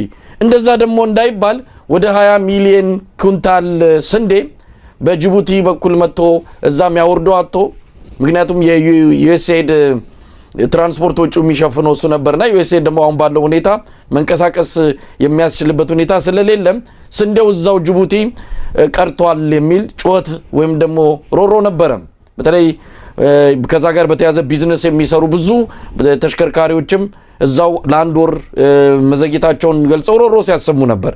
ስለዚህ ይሄንን እንዴት ልናየው እንችላለን? ምናልባት ይሄንን በአንድ ድንጋይ ሁለት ወፍ ያለውን እንደ ስኬት ልንወስድና በዛ ልናየው እንችል ይሆን? ነው በመጀመሪያ ደረጃ ሎካሊ እስከተሸጠ ድረስና ለሎካል ኮንሰምፕሽን እስኳለ ድረስ እንደ ኤክስፖርት አይቆጠርም። in other words አሁን ዲፕሎማቶች አሉ፣ የኢንተርናሽናል ሰርቫንትስ አሉ፣ ፐብሊክ ሰርቫንትስ አሉ።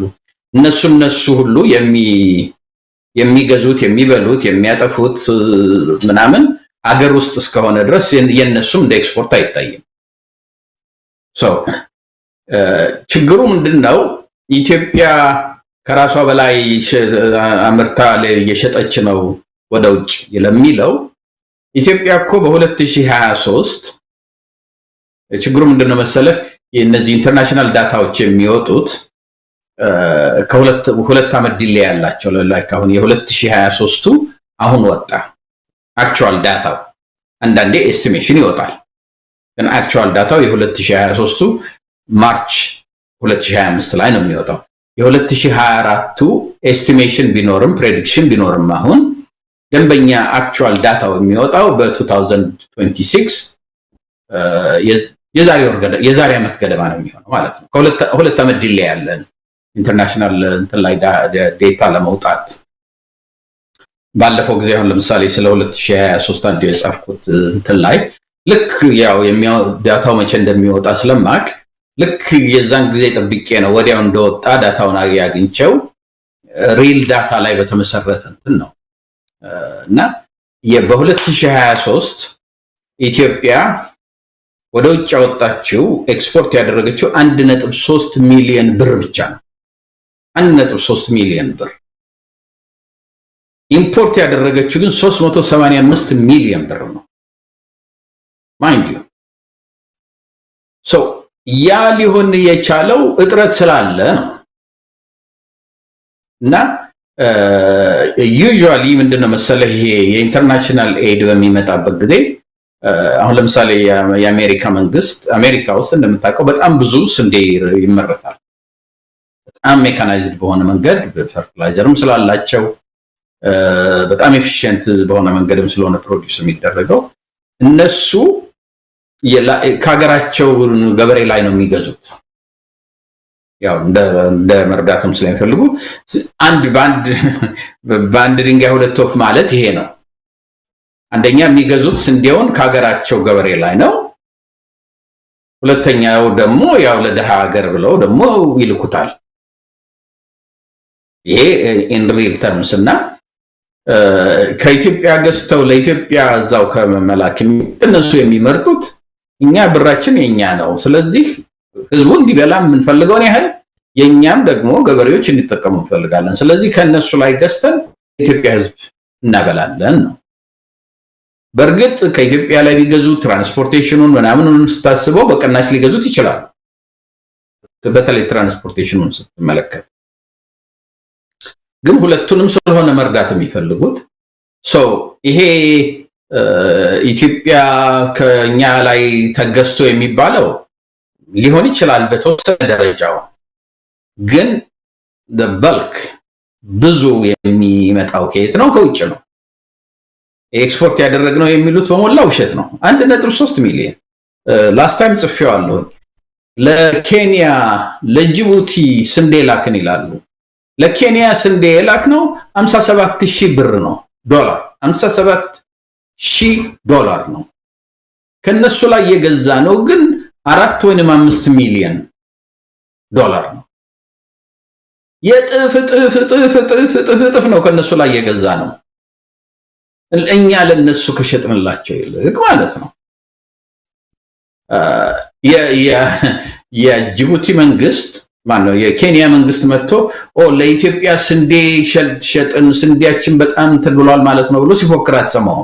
ምክንያቱም የ5 ሚሊዮን ብር ዶላር ስንዴ መሸጥ ማለት ምንም ትርጉም የሌለው ነው። ትንሽ ነገር ነች።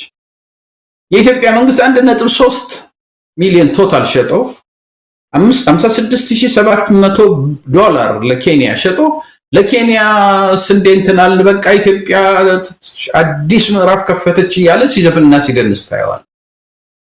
ይሄ ምንድነው? የሰውየውን ኢጎ የጠቅላይ ሚኒስተሩ ኢጎ ዓለምን ለቀየርኳት በ7 ዓመት ትነክሳለህ ተብዬ ነበር ኢትዮጵያንም ነፃ ታውጣለህ ተብዬ ነበር የሚለውን የሰውየውን ኢጎ ለመገንባት የሚወራ ትርክት እንጂ በአገሪቷ ኢኮኖሚ ላይ ይሄ ሰውዬ እያፈረሰ ያለውን ያህል የኢትዮጵያ ኢኮኖሚ የተገዳበት ጊዜ የለም። አንለሴ በድርቅ ጊዜ ወይንም በመንግስቱ ጦርነት ጊዜ ኖርዝ ኢቭን በዛን ጊዜ ኖርዝ ያን ያህል ሲሆን ሳውዝ ውስጥ ደህና ነበር። አሁን እኮ ሳውዝም ጦርነት አለ፣ ኖርዝም ጦርነት አለ። እንዲህ ያህል ጦርነት እየተካሄደ ባለበት ሀገር ደግሞ 8.1% አደግን ይላል። በጣም የሚያሳፍር ነው። ግን የሚያሳፍር መሆኑ አይደለም፣ አገሪቷን ዴንጀር ላይ የላካት ነው። አንድ ሰው ልጁ እንደታመመበት ካወቀ መጀመሪያ ማድረግ ያለበት ምንድነው? ሆስፒታል ወስደው ምንድነው ህመሙ፣ ከዛስ ምን አድርገን እናድነው ነው እንጂ ልጁ ሲታመም ወስደህ ሱሪ ገዝተህለት ቆንጆ ሱሪና ቆንጆ ባርኔጣ አድርገህለት ልከህ የወላችሁ ልጅ እንዴት እንደሚያምርበት አትልም። ኢትዮጵያ ውስጥ እየተካሄደ ያለው ይሄ ነው። አገሪቷ ከውስጥ ብሊድ እያደረገች ነው። ኢኮኖሚው ከውስጥ እየተቦረቦረ ነው። እሱ ከላይ የወጣ በር ቀለምና ጣራ ቀለም እንትን እያለ ተመልከቱት ኢትዮጵያ እንዴት እያደገች ነው የሚል ነውና የኢትዮጵያ ኢኮኖሚ ምን ሆኗል? የዚህ የሰውዬ የኢጎ ወጌሻ መታሻ ሆኗል። እሱ ነው በጣም የሚያሳፍረኝ ማነው የሚያስፈራኝ።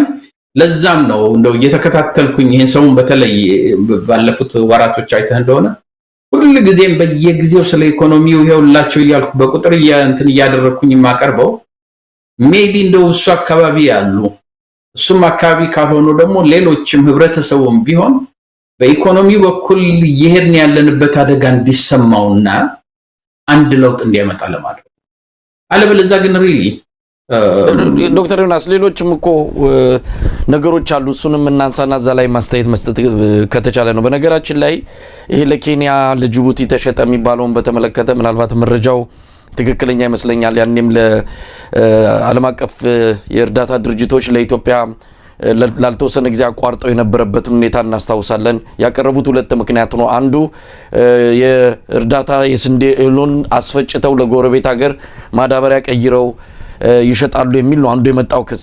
ስለዚህ ለኬንያና ለጅቡቲ የሚቀርብ የነበረው በእርዳታ የመጣው ስንዴ ነው ማዳበሪያ ቀይረው ሲያቀርቡ የነበሩት። ሁለተኛ ለወታደሩ ይመግባሉ ነው፣ ለእርዳታ ምንድነው ለሚያስፈልጋቸው ሳይሆን ለወታደሩ ይቀልባሉ በሚል ነው። ስለዚህ ለኬንያም የተሸጠው ለጅቡቲም የተሸጠው ተመርቶ ሳይሆን ከዚቹ ከእርዳታው ላይ ሰርቀው እንደሸጡ በወቅቱ ተጋልጦ ነበር። ይሄ በማስረጃም ያለ ጉዳይ ስለሆነ ቀደም ሲል ያቀረብከውንም የሚደግፍ ይሆናል። ነገር ግን አብይ አህመድ እንደው ከውጭ ማስገባት አቁመናል የሚለው በተደጋጋሚ ዛሬም በጥያቄም እንዲቀርብ እያደረገ እሱም እየመለሰ ያለው ነገር ስንዴ ከውጭ ማስገባት አቁመናል ነው።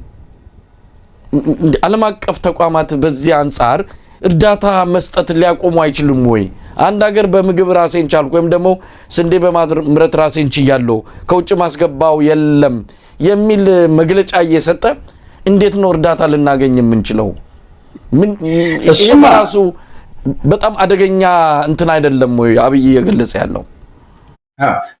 በመጀመሪያ ደረጃ ይሄ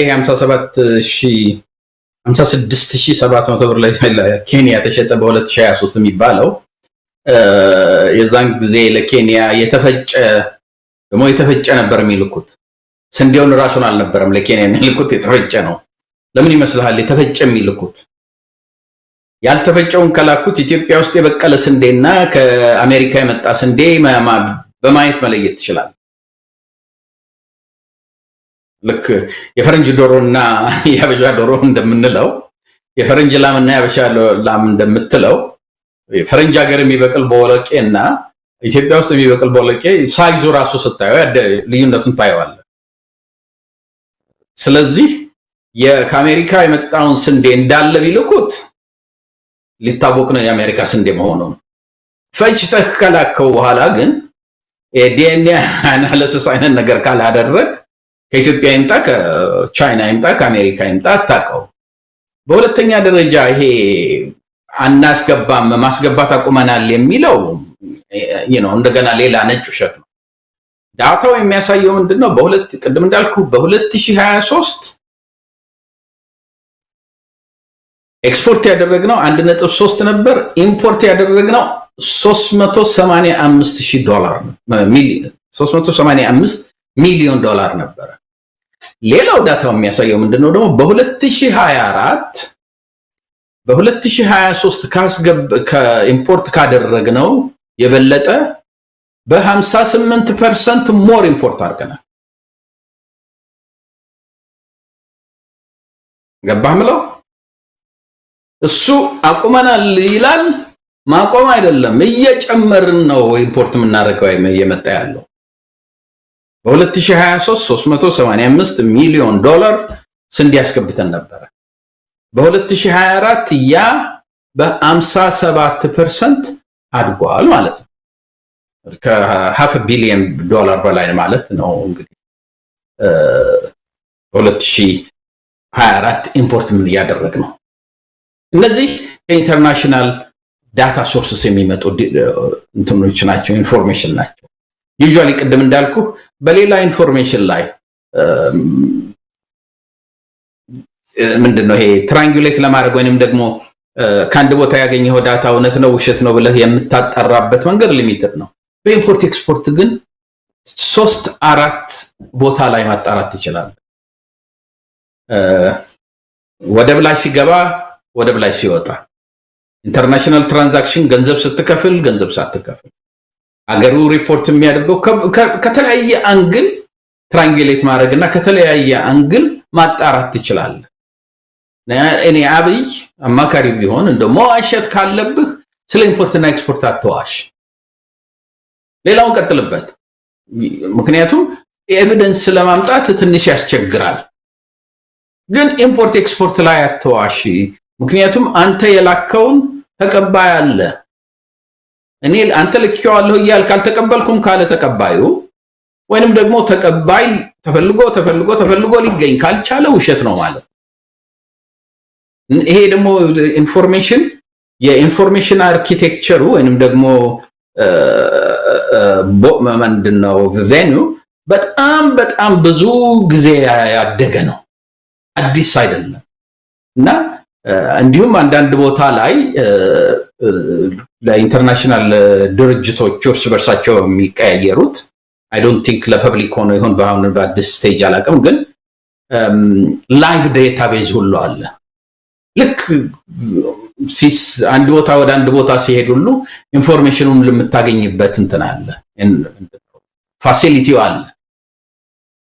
ኦኬ ሶ እዛ ላይ መዋሸት የለበትም ምክንያቱም በቀላሉ ሊረጋገጥ የሚችል ነው ቅድም እንዳልኩም አሁን እንደ ኮፊ አይነቱ ይሄው እጥፍ አደረግን ስትል እጥፍ በጣም ፕሮዲዩስ አድርገን እጥፍ አደረግን ስትል ሁለት እንትን አለው ያንን ለማጣራት ምክንያቱም እሱ የተናገረው ሬቨኑን ነው ይሄን ያህል ብር እጥፍ ይሄን ያህል አገኘን ሲል ያ ነገር የመጣው ብዙ ኤክስፖርት ከማድረግ ነው ወይንስ የቡና ዋጋ ስለጨመረ ነው ወይንስ የቡና ዋጋ ስለቀነሰ ነው ብለህ ሁለቱም የኢንተርናሽናል ዴታ ነው በቀላሉ ማየት ይቻላል እነዚህን ነው ሁለተኛ ነገር ደግሞ እንደው ሪሊክ መዋሽ ካለብህ ከአሜሪካ በላይ ስንዴ እንተናልኩ ከካናዳ በላይ አፈራሁ ወይንም ከዩክሬን በላይ አፈራሁ ብላትለው እንደው ከግብጽ በላይ አፍርቻለሁ እንኳን ብትል ግብጽም 9.2 ነው ያንተም 5.7.5 ነው ግብጽ ቢበልጥህም ቁሉ እንደው የውሸትህም ትንሽ እንትን ያለው ይሆናል ለከት ያለው ይሆናል ግን 7.5 ፕሮዲዩስ አድርገህ 23 ፕሮዲዩስ አደረግኩ ብለህ ለኢንተርናሽናል ኮሚኒቲው ስትናገር እኔ አንዳንድ ቦታ ላይ አይተህ እንደሆነ የውጭ ሰዎች አይ ቲንክ ዲፕሎማቶች ኒውስፔፐር እንትኖች ምናምን ይሆናሉ ቁጭ ብለው ነበር የኢንተርናሽናል ፐብሊክ ሰርቫንትስም ሊሆኑ ይችላሉ አቴንድ ያደርጉ ነበር ጆሮአቸው ላይ የተርጓሚ እንትናቸውን አድርገው እና ምን ይሉት ምክንያቱም ያቃሉ ለምሳሌ ሆነ አሜሪካን ካሁን በፊት አንተም ላይ እንትን ብለናል አንዱ ያለው ነገር ምንድነው ስንዴ እንደዚህ ማሳደግ የቻልነው 2 ሚሊዮን ሄክታር በኢሪጌሽን በመስኖ ስላለማን ነው ብሎ አለ የአሜሪካ መንግስት ደግሞ እንትን አላቸው ምንድነው ዲፓርትመንት ኦፍ አግሪካልቸራቸው በጣም ሶፊስቲኬትድ የሆነ በጣም አድቫንስድ የሆነ የሳተላይት ሲስተም አላቸው እነሱ ከስፔስ ላይ ሆነው እያንዳንዷን የታረሰችው መሬት ስንዴ ይሁን ገብስ እንትን እንዳልክ ባቄላ ይሁን አተር ያመረትክ እንደሆነ ከላይ ሆነው የሚያዩበት እንትን አላቸውና ይሄ 2 ሚሊዮን እንትን ኢሪጌትድ ሆነ የሚለው ሳተላይቱ ላይ ያሳይ የለም ብለው አጋልጠውታል ግን ሰውየው ግድ የለውም አይ ቲንክ ምን አለ መሰለህ አንደኛው ኢንቴንሽናል ነው ኢንቴንሽናሉ ምንድነው ውሸት እንደሆነ የሚያውቁት ከኢትዮጵያ ህዝብ ውስጥ ስንት ሚሊዮኑ ነው ወይ ዲያስፖራ ውስጥ ያለው ነው ወይ ኢትዮጵያ ውስጥ ከተማ ውስጥ ያለው የተማረው ነው ይሄ ሌላው በየገጠሩ ያለው በየቦታው ያለው እኔ ይሄን ነገር ስል ያምኑኛል እነዛኛዎቹ ይጮሁ እነመሳይ እንደሆነስ ምናምን ይጮሁ ከተማም ውስጥ ያሉት ሊቃን ምሁራን ይጮሁ የኢንተርናሽናል ድርጅቶችም የኢንተርናሽናል ኒውስፔፐሮችም ውሸት ነው ይበሉ እኔ ህዝቡ እስካመነኝ ድረስና ህዝቡን በተስፋ እስካያስኩት ድረስ በዚሁ ቀጥላለሁ ነው ይሄ ነው ካልኩለሱ ይሄ ነው ካልኩሌሽኑ ችግሩ ምንድነው ግን ኢኮኖሚው እስከመቼ ነው ይሄንን ቶለሬት የሚያደርገው at some point ኮላፕስ ያደርጋል አሁን ለምሳሌ ኦሬዲ ተጀምሯል የሚባለው ምንድነው የዚህ የኮንስትራክሽን ተደርጎ አሁን የሚገዛው አባቶ ውጭ ብለዋል ህንጻ ብዙ ህንጻዎች እንግዲህ ኢማጂን የዛሬ 3-4 አመት ይሄ ኮሪዶር ዲቨሎፕመንት የሚባለው ሁሉ በህንጻ ከግራና ቀኝ ቢደረደር ማን ነው ገዢው ኦቨር ፕሮዳክሽን ኦፍ ፕሮፐርቲ ያ በብል የሚባለው ነገር ይመጣልህና መሬት ላይ ሄዶ ሲል ይሄ ሁሉ ባለ ሀብት ነኝ ይል የነበረው ቢዝነስ ያንቀሳቀስ የነበረው በኮላተራል ያደረገ ያንን ከባንክ ይቀበል የነበረው ዛሬ የአንድ ቢልዲንግ ቫልዩ 2 ቢሊዮን ብር ነው ተብሎ ከተባለ ከባንክ ሄዶ 100 ቢሊዮን ብር ማነው 1 ቢሊዮን ብር ተበድሮ 500 ሚሊዮን ብር ተበድሮ ቢዝነስ ወዲያው ያራውጥ የነበረው ሁሉ የፕሮፐርቲ ዋጋ ፈርስ ሲገባ ያ ሰውዬ ለመበደር ያለውና ቢዝነሱን ለማነቃነቅ ያለው እንትን የወደቀ ይመጣል ሁሉም ነገር ነው አብሮ አንድ ጊዜ ዘጭ የሚለው የዛን ጊዜ ነው የፖለቲካል ሪዮት የሚነሳው የዛን ጊዜ ነው የፖለቲካ ኬዎስ የሚፈጠረው ያልከው በብዙ መገለጫዎችን ማሳየት ይቻላል። 70 ከመቶ የተወሰደው ብድር ሁሉም ከግልም ከኢትዮጵያ ንግድ ባንክ በአጠቃላይ ከተወሰዱት ብድሮች 70 ከመቶ መመለስ አልቻሉም የሚል ሪፖርት ወጥቷል በቅርቡ። ይህም ብር የወሰዱት ባለሀብቶች ያስያዙት በኮላቶራል ያስያዙት ንብረት በሐራጅ ሲወጣ ደስን ያላቸው የሚከፍሉት የለም። ስለዚህ አሁን በሐራጅ የሚሸጡ ንብረቶች አዲስ አበባ በክፍለ ሀገርም በየቦታው የሐራጅ ሽያጭ ነው ማስታወቂያ እየወጣለው። 70 ከመቶ መክፈል አልቻለም ነጋዴው ወይም ደግሞ ባለሀብቱ። አሁን ሰሞኑን የአዲስ አበባ ከተማ አስተዳደር ለኢሚግሬሽንና ደህንነት የጻፈው ደብዳቤ አለ። የተወሰኑ ባለሀብቶች ከሀገር እንዳይወጡ ምክንያቱም ግብር አልከፈሉም። ከየት አምጥተው ይከፈሉ? ይሄው እየታየ ነው። ቀስ እያለ እየሞተ አሁን የመጨረሻው ክሩ የሚበጠስበት ደረጃ የደረሰ ይመስላል። ለማንኛውም ዶክተር ዮናስ አብይ አህመድ ግሽበትንም በተመለከተ እንደው በመቶ ዓመት ኢትዮጵያ አይታ ማታቀውን የውጭ ምንዛሪ ክምችት አይታለች ነው አሁን ያለው። ብር ነው ዶላሩ አለን ምንም የሚያሰጋ ነገር። ይሄንን የኢኮኖሚን የፕላንና ልማት ሚኒስትሯ ዶክተር ፍጹምም ሰሞኑን ደጋግማ ስትነግረን ነበረ። ዶክተር ኢዮብም የግሽበቱ መጠን 15 በመቶ ነው ይላል። ታዋቂ ኢኮኖሚስቶች ይህንን በየዕለቱ የሚያሰሉት በትንሹ 30 በመቶ የግሽበት እንዳለ ነው የሚነግሩት። አንዳንዶቹ እስከ 60 የሚያደርሱት አለ። ብዙ ነገር እየተዋሸ ነው። ኑሮ ውድነቱ ላይም ያላቸው መረጃ እጅግ መሬት ላይ ካለው ጋር በጣም ተቃራኒው ነው። ስለዚህ ይሄ ነገር መቼ ነው የሚቆመው? ውሸቱ መቼ ነው የሚቆመው? እንደው ምንድነው ሊያቆመው የሚችለው? ውሸቱ ሆነስትሊ ስፒኪንግ የአብይ መንግስት ኮላፕስ ሲያደርግ ነው የሚቆመው። ምክንያቱም ሰውየው ከስህተት የመማር ፍላጎት የለውም። ይሄ የምንድነው የፕሮስፔሪቲ ጎስፕል የሚሉት ነገር ሁልጊዜ ቀና መንፈስ አስቡ፣ ልም ያለ በቃ ጨለማ ውስጥ ሆናችሁ አንድ ትንሽ ብርሃን ካለች ስለሱ ብቻ አስቡ፣ ስለሌላው ዙሪያችሁን ስላለው ጨለማ አታንሱብኝ ስለሚል እሱ ጋር የሚሄዱት ሰዎች ሁሉ በየፊልዳቸው ውስጥ አግሪካልቸሩም ከሆነ ያንድ ትንሽ ጭላንጭል ይዞለት ሄዶ ነው የሚነግረው። ሌላ አግሪካልቸሩ እየወደቀ ነው የሚለውን ይዞለት አይሄድም። እንድንድች ምሳሌ ነገር ይዞለት ነው የሚሄዱት። በኢንዱስትሪም እንደዚህ ሆኖ ሰው ለሱም ይመጣለት ፖዚቲቭ ነገር ነው። ምክንያቱም ኔጌቲቭ ነገር ይዛችሁብኝ እንዳትመጡ የሚል ነው። እንዲሁም ብዙ ጊዜ ታየ ደንደያን እሱ ነው የነገረው ነበር አሉና አንተ በቃ ሁሉ ጊዜ ኔጌቲቭ ነገር ነህ ብሎ ሌሎቹ ሰዎች ፊት ነው አሉ የተቆጣው። የበፊቷን ፕሬዝዳንትም አንቺ ሁሉ ጊዜ ምንድነው ስለ ሐዘን ወይንም ስለ ጨለማ ነው የምታወሪው የሚል ይዘልፋቸው ነበር። የበፊቷንም ፕሬዝዳንት የሚል ነገር ሰምቻለሁ ከቅርብ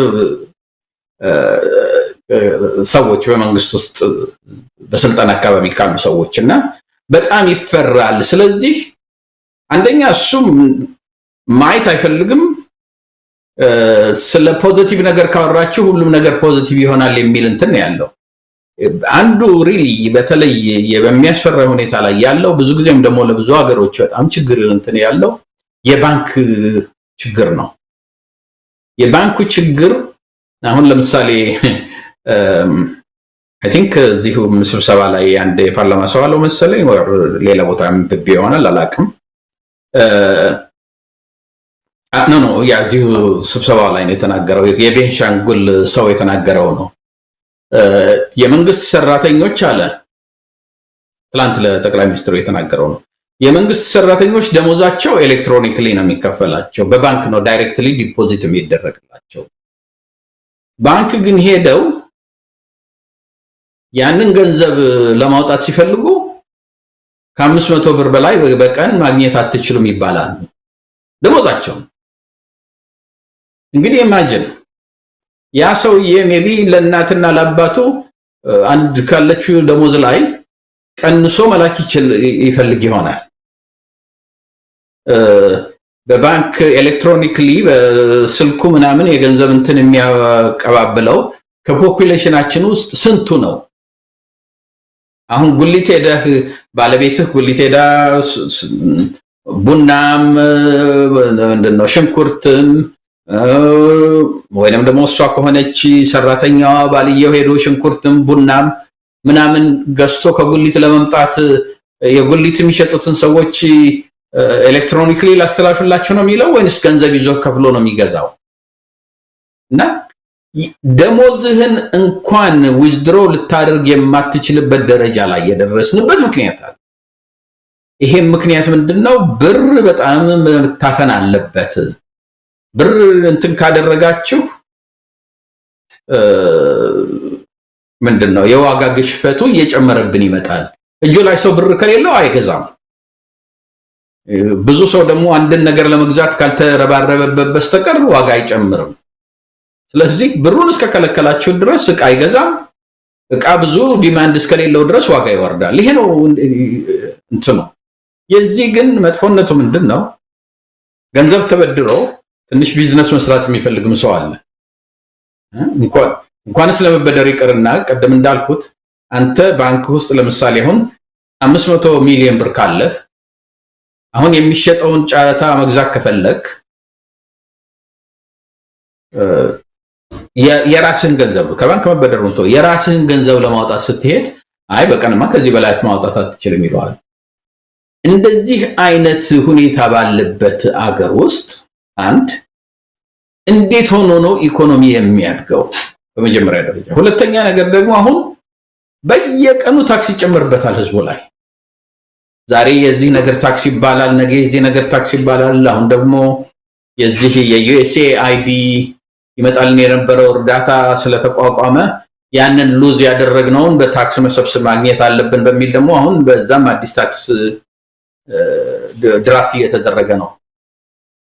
ሀገር የሚያደርገው ታክስ ብቻ ሳይሆን ዶክተር ዮናስ መዋጮም ተጀምሯል። መዋጮ አስገዳጅ መዋጮ ዛሬ ለፓርላማም የቀረበው ረቂቅ አዋጅ አለ። ከመንግስትና ከግል ሰራተኞች ከደሞዛቸው የተቀነሰ ለአደጋ ጊዜ የሚል ነው።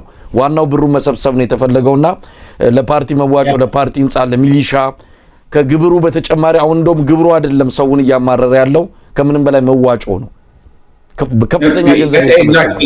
አይተሃል? ምንድነው የሸገር አካባቢ ያሉ ሰዎች ተበይኖባቸዋል እኮ ነው ለዲቨሎፕመንት አንዳንድ ሺህ ብር እንድትሰጡ በተተመነባቸው መሰረት እስከዚህን ቀን ድረስ እንድታስገቡ የሚል እኮ ነው ትዕዛዝ የሚመጣለት ህዝቡ ያለው።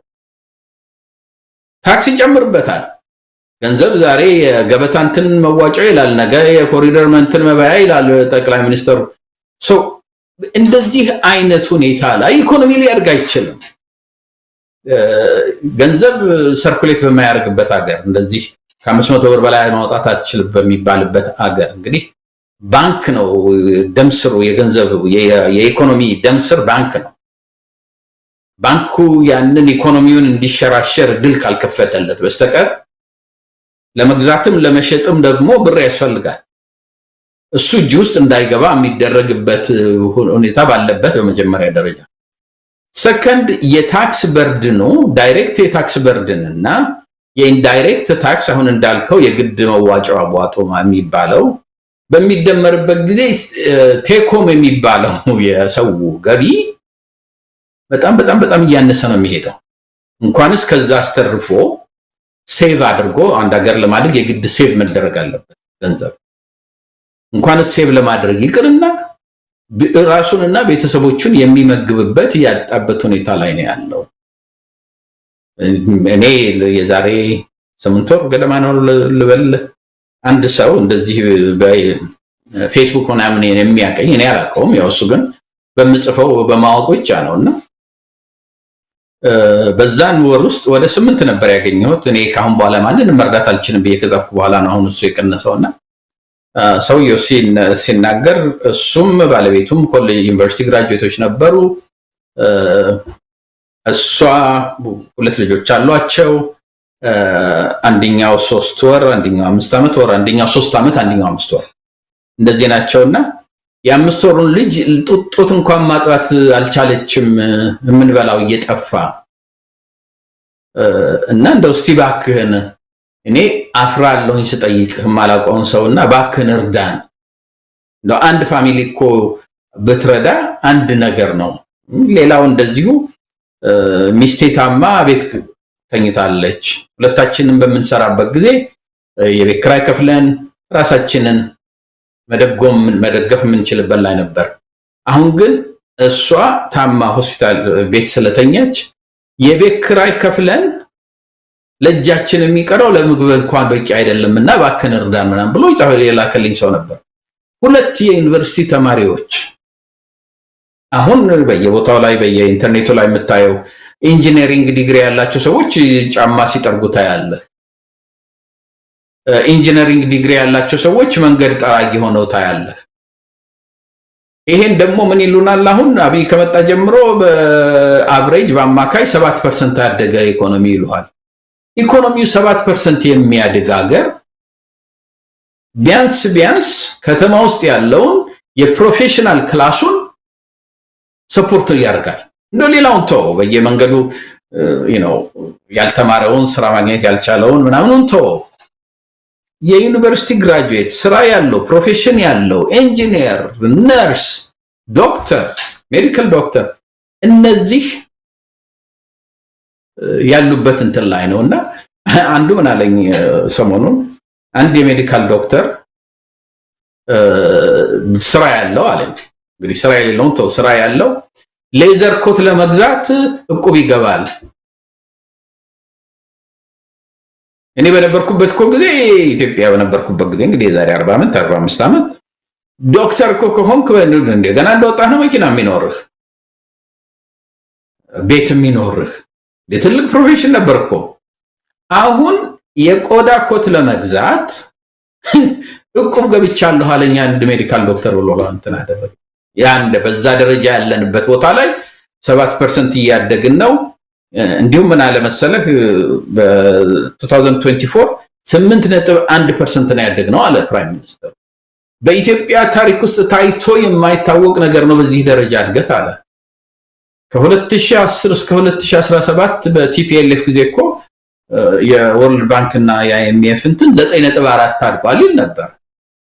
ማች ሃየር ዳን 8.1 የዛን ጊዜም ቢሆን ረሄና 9.1 ኤግዛጀሬትድ ነው እንል ነበር። ግን በዛን ጊዜ የነበረው ኤግዛጀሬሽን ነበር። በአሁኑ ጊዜ እኮ ያለው በአብይ ጊዜ ፈጠራ ነው፣ ኤግዛጀሬሽን አይደለም። 6-7% ነበር የሚታደገው እንደው ብዙ ኢኮኖሚስቶች የሚለው በቲፒኤልኤፍ ጊዜ። ከዛ 9% ታደግኩ ብትል ኤግዛጀሬት ሆነ ነው የምትለው።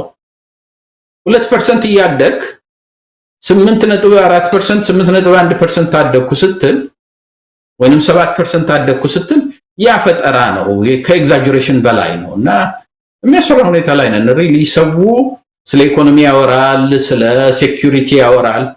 ችግሩ ያለው ኢትዮጵያ ባለችበት ዘጭ የምትለው ኢኮኖሚው ላይ ነው። ይሄ ዝም ብሎ ስለ ኢኮኖሚ የማያውቀው ሰው ችን ብልጭልጫን ነገር እያየ ቬሪ ኢምፕሬሲቭ ነው አዲስ አበባ ውስጥ እየተሰራ ያለው ስታየው። እንደዛ ሆኖ ሀገራችንን ማየት የሚጠላ ሰው የለም። እንዲሁም እናፍቃለን መቼ ይሁን ሀገራችን እዛ የምትደርሰው ብለን። በዛ ደረጃ ምንም ችግር የለውም። ግን እግርህን እየቆረጥክ አይደለም እንደዛ ነገር የምትሰራው። የኢኮኖሚውን ስሩን እያፈረስክ አይደለም እንደዛ አይነት ጌጥ ያለው ነገር የምትሰራው። ከታች መሰረቱን ትገነባለህ። መሰረቱን እየገነባህ ኢኮኖሚው ትንሽ ከፍ ሲል በዛ ደረጃ ሰው ደሞዝ ሲኖረው በዛ ደረጃ ያለ ከተማ እያደረክ ከፍ እያልክ ሜቢ የዛሬ 20 ዓመት የዛሬ 30 ዓመት ትልቅ ለውጥ ታመጣለህ። እንዲህ አይነት እንትን በጣም አሳፋሪ ነው። በጣም አስፈሪ ነው። ከአሳፋሪነቱ የበለጠ እንግዲህ እናጠቃልላለን። በነገራችን ላይ ዶክተር ዮናስ የኢትዮጵያ ሕዝብ አሁን እያለ ያለው ግድ የለም እንደው በውሸቱ ታመምን ነው። መታመም ምንድነው? ጽድቁ ቀርቶብኝ በወቁ በኮነኑኝ የሚባል ነገር አለ። እንደው ምንም የሚባለው እድገቱ ምንም የወሬውም የፈጠራውም ይቅር፣ በዚህ ህመም ላይ በዚህ ኑሮ ውድነት ላይ በዚህ የሥራ መፈናቀል ብዙ ታሪኮችን አንተም የተቀበልካቸው የሚደርሱ እኛም በየጊዜው እውነት ለመናገር ባለፈውም ብለናል ምንድነው የመልእክት ሳጥናችንን መክፈት ሁሉ እየፈራን ነው። መክፈት ያሳዝናል። እኔ አብረውኝ የተማሩ እኔ በትምህርት ላቅ ያለ ቦታ ለመድረስ ገና ብዙ ነገር ያለው እነሱ ግን ሄደው PhD ተምረው የጨረሱ የጻፉልኝን አይቼ በጣም ነው ያዘንኩት። ቀን ቀን ሌክቸረር ናቸው፣ ማታ ማታ ታክሲ ይነዳሉ። የትምህርት ጥራትስ ይኖራል ወይ? አንድ የዩኒቨርሲቲ መምህር ቀን ሲያስተምሩ ማታ ለነገ የሚዘጋጅበት ጊዜም የለውም። ከእንደገና ገንዘብ ፍለጋ እንደውም አንዳንዱ የደላው ነው መኪና ያገኘም ነው የሚሰራው። መኪና የሌለው ሌላ ጉልበት ስራ ይሰራል። የዩኒቨርሲቲ መምህር ነው ዶክተር ዮናስ እያወራን ያለ ነው። የሃይስኩሉማ ችግር ውስጥ ነው ያለው። እንደዚህ አይነት ነገር ባለባት ሀገር ውስጥ ከእንደገና በቴሌቪዥን መስኮት እየመጡ አድገሃል በልጽገሃል የሚለው የብልጽግና ባለስልጣናት ውሸት የበለጠ ያመመው ነው ህዝቡን። ቢያንስ ይሄ ውሸቱን ቢቀንሱት ለከት ቢያበጁለት። ውሸት እኮ አይነት አለው። ቢያንስ የሆነ ቀደም ሲልም እንዳልከው ማስመሰል የተወሰነ ግን ፈጽሞ ፈጠራ ነጩን ጥቁር ማለት አይነት ውሸት ሲመጣ ግን እውነትም በጣም ያማል። ይሄ ጭካኔም ነው። ዶክተር ዮናስ እስቲ ማጠቃለያ ሐሳብ ካለ እንበልና እንጨርሰው። ኦኬ ያ ለመጨረሻ ያህል ለዛ ነበር በ2022 2021 እኔና አንድ ሌላ ፕሮፌሰር ለማ ወልደሰንበት የዚህ የኢኮኖሚክ አድቫይዘሪ ካውንስል ያስፈልጋል፣ ኢንዲፔንደንት የሆነ ጠቅላይ ሚኒስትሩን የሚያማክር ግን ደግሞ እንደዛ ለማማከር የግድ ኢንዲፔንደንት መሆን አለበት፣ ከመንግስት ቁጥጥር ውጭ መሆን አለበት። የሚጽፈውንም ሪፖርት የአገሪቷን የኢኮኖሚ ያለችበትን የኢኮኖሚ ሁኔታ በደንብ እያደረገ ጽፎ ለመንግስት አቅርቦ መንግስት የሚስማማበት ከሆነ እንዳለ ይታተማል። መንግስት የማይስማማበት ከሆነ ደግሞ መንግስት የማይስማማበትን ሁኔታዎች በጽሁፍ ይልክልናል። እኛ የኛን ሪፖርት አትመን የመንግስትንም ደግሞ መልስ አያይዘን እንትን እናደርጋለን ብለን የነበረው በዚህ ዋናው ነገር ምንድነው ሪሊ ኢኮኖሚ ሪላይብል መሆን አለበት። ለህዝብ የምትነግረው ለአብረው ካንተ ጋራ ንግድ የንግድ ልውውጥ ላላቸው ሀገሮች የምትነግረው መታመን አለበት። ለኢንተርናሽናል ድርጅቶች ለኢንተርናሽናል እነዚህ ዲፕሎማቶች የምትለው አገሪቷ መታመን መቻል አለባት። አሁን የትኛው መንግስት ነው ከፕራይም ሚኒስተር አብይ ጋራ ተማምኖ አንድ አይነት ስራ አብሮ መስራት የሚችለው? የትኛው መንግስት ነው ከዚህ መንግስት ጋራ ቢዝነስ ልንሰራ እንችላለን ብሎ የሚለው? ምክንያቱም በጣም ክሬዲቢሊቲውን ያጣ ሰው እየሆነ መጥቷል። እሱ ምንም እንትን የሚል ነገር አይደለም። ግን አገሪቷን በሽታዋ ሳይታወቅላት ሰው የእሱን ውሸት እየሰማ እያጨበጨበ አገሪቷ ወደ ገደል ስትሄድ እያጨበጨበ እየዘፈነ የሚሸኝ ህዝብ እየተፈጠረ ነው ያለው። ያንን ነው እንግዲህ መቼም በተቻለ መጠን መነሳት ያለበት። በእውነቱ ባለፈው ጊዜ እነዚህ አራት የዶክተር ኢዮብ፣ ዶክተር ብርሃኑ፣ ዶክተር ፍጹም እና እንደገና ደግሞ ዶክተር ማነው ስሟ የጤና ጥበቃ ሚኒስትሯ ዶክተር መቅደስ እውነት ውሸት ብለው ያቀረቡት ሆነስትሊ ስፒኪንግ በተለይ በኢኮኖሚ ላይ ያወሩ የነበረው ያውቁታል ውሸት እንደነበረ። ክሊርሊ ያውቁታል ውሸት እንደነበረ፣ ግን ሂዱና ዋሹ ተብሎ ነው የተላኩ። እኔ በእነ ዶክተር ብርሃኑ ከዚህ መንግስት ጋር አብረው ሆኖ መስራታቸው አስፈላጊ ነው ብዬ አምናለሁ። ልስማማ ላልስማማ እችላለሁ በፖሊሲ ደረጃ። ግን መንግስት መጥፎ ስለሆነ አልሰራም ብሎ ሁሉ ሰው ከሄደ ዳሜጁ የበለጠ ነው የሚሆነው። አትሊስት ሞዴሬቲንግ ፓወር ሞዴሬቲንግ ፎርስ ይሆናሉ የሚል እምነት ስላለኝ ነው።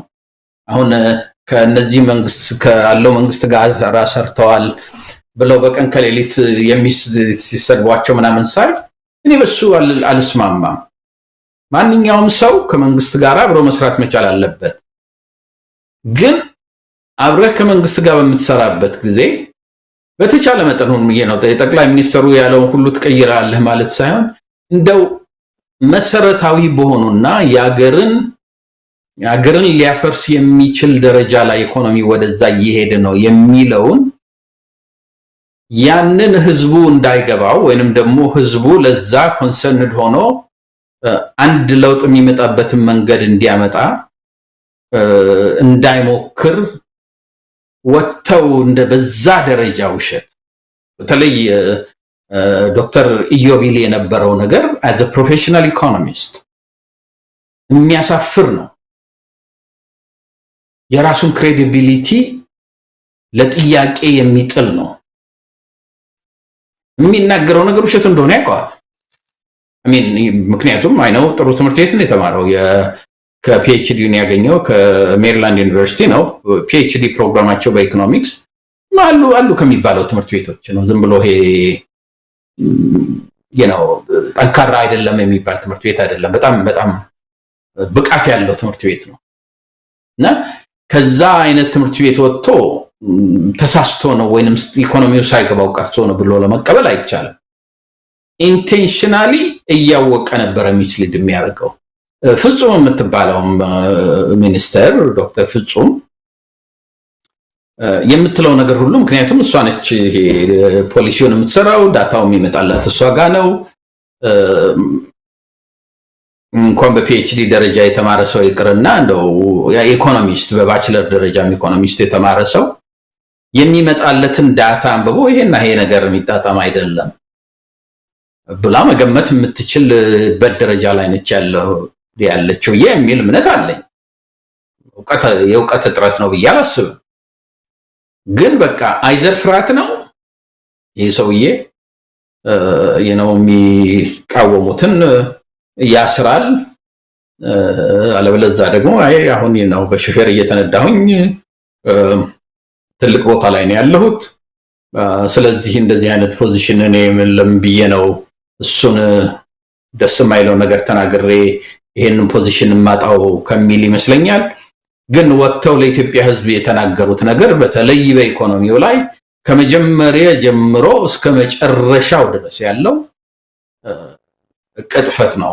እንዲሁም ይሄን ብያቆማለሁኝ አንድ የፋና ላይ ነው መሰለኝ አውጥተውት ነበረ የነሱን እንትንና እኔ ትላንትና ሳየው ወደ 1100 1200 ኮሜንት ነበረ ከታች እዛ ፌስቡክ ላይ ወደ 95% የሚሆነው በጣም ብዙ ነው ያነበብኩት። I just wanted to understand ምንድነው የሚለው አገር ቤት ውስጥ ያለና አንዳንዱ ይል የነበረው ምንድነው እውነትህን ነው የኑሮ ግሽበት በጣም ቀንሷል፣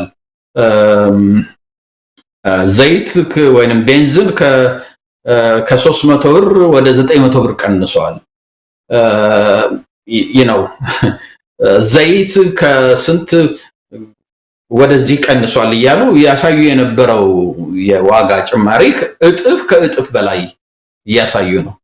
እና እንዴት ነው እንደዚህ የምትዋሹን? ወይንስ እኛ የምንኖረውን ኑሮ ነው ወይ የምትኖሩት? ወይንስ ስለሌላ ሀገር ነው ወይ የምትናገሩት? እያንዳንዱ ኮሜንት እንዳለ ሜቢ 98-97% የሚሆነው ይሄ ውሸት ነው። እንዲሁም አንዳንዱ በጣም ጠንካራ በእኛ ህይወትና በልጆቻችን ህይወት አትቀልዱ፣ እንዴት እንደዚህ አይነት ውሸት ዋሻላችሁ? በዛ ደረጃ ላይ ነው ያለ ነው። እኔ ኢትዮጵያ በዚህ ደረጃ በኢኮኖሚ አደጋ ላይ ያለችበት ጊዜ አይታየኝም። ያው ዶክተር ዮናስ መጨረሻ ያልከው ነው፣ በልጆቻችንና በቤተሰቦቻችን ህይወት አትቀልዱ ነው። ያ ነው አሁን የህብረተሰቡ ከፍተኛ የሆነ ምሬትና ትልቅ ስጋት ውስጥ የሚገባው ያ ነው። የሚያስተዳድረው መንግስት ችግሩን አላወቀለትም እንዳይባል መቼም አሁን ቤተ መንግስት በራፍ ላይ ደርሷል። እንደምንሰማው ከሆነ ድህነቱም ረሃቡም እዛው ቤተ መንግስት ዙሪያ ሆኗል። ብዙም መራቅ ሳይችሉ በመኪና 1 ኪሎ ሜትር እንኳን ሳይወጡ ችግሩን ያዩታል። ህብረተሰቡ የገባበትን የድህነት ሸለቆ በደንብ ነው የሚመለከቱት። ነገር ግን ያው እንደተባለው ነው ውሸት የስርዓቱ ትልቁ መለያ ውሸት ሆኗልና እንግዲህ ይሄን መቼ ነው የሚገላገለው? ምንድነው የሚያፋታው ይሄን ስርዓትና ኢትዮጵያን ህዝብ እንደው የሚያፋታው ጊዜ መቼ ነው? ምንድነውስ የሚገላግለው ይሄን ህዝብ ከዚህ ስርዓት የሚለው ነገር ለብዙዎቻችን ምናልባትም ትልቁ ጥያቄ ወቅቱ ጥያቄ ነው። እንግዲህ ጨርሰናል። ዶክተር ዮናስ Thank you እሺ በጣም ነው ማመሰግነው ዶክተር ዮናስ። እንግዲህ በዚሁ አብቅተናል። ተመልካቾቻችን ስለተከታተላችሁ ምስጋናችን ከልብ ሆኖ ይድረሳችሁ። ኢትዮጵያ በክብር ለዘላለም ትኑር። ጤና ይስጥልን።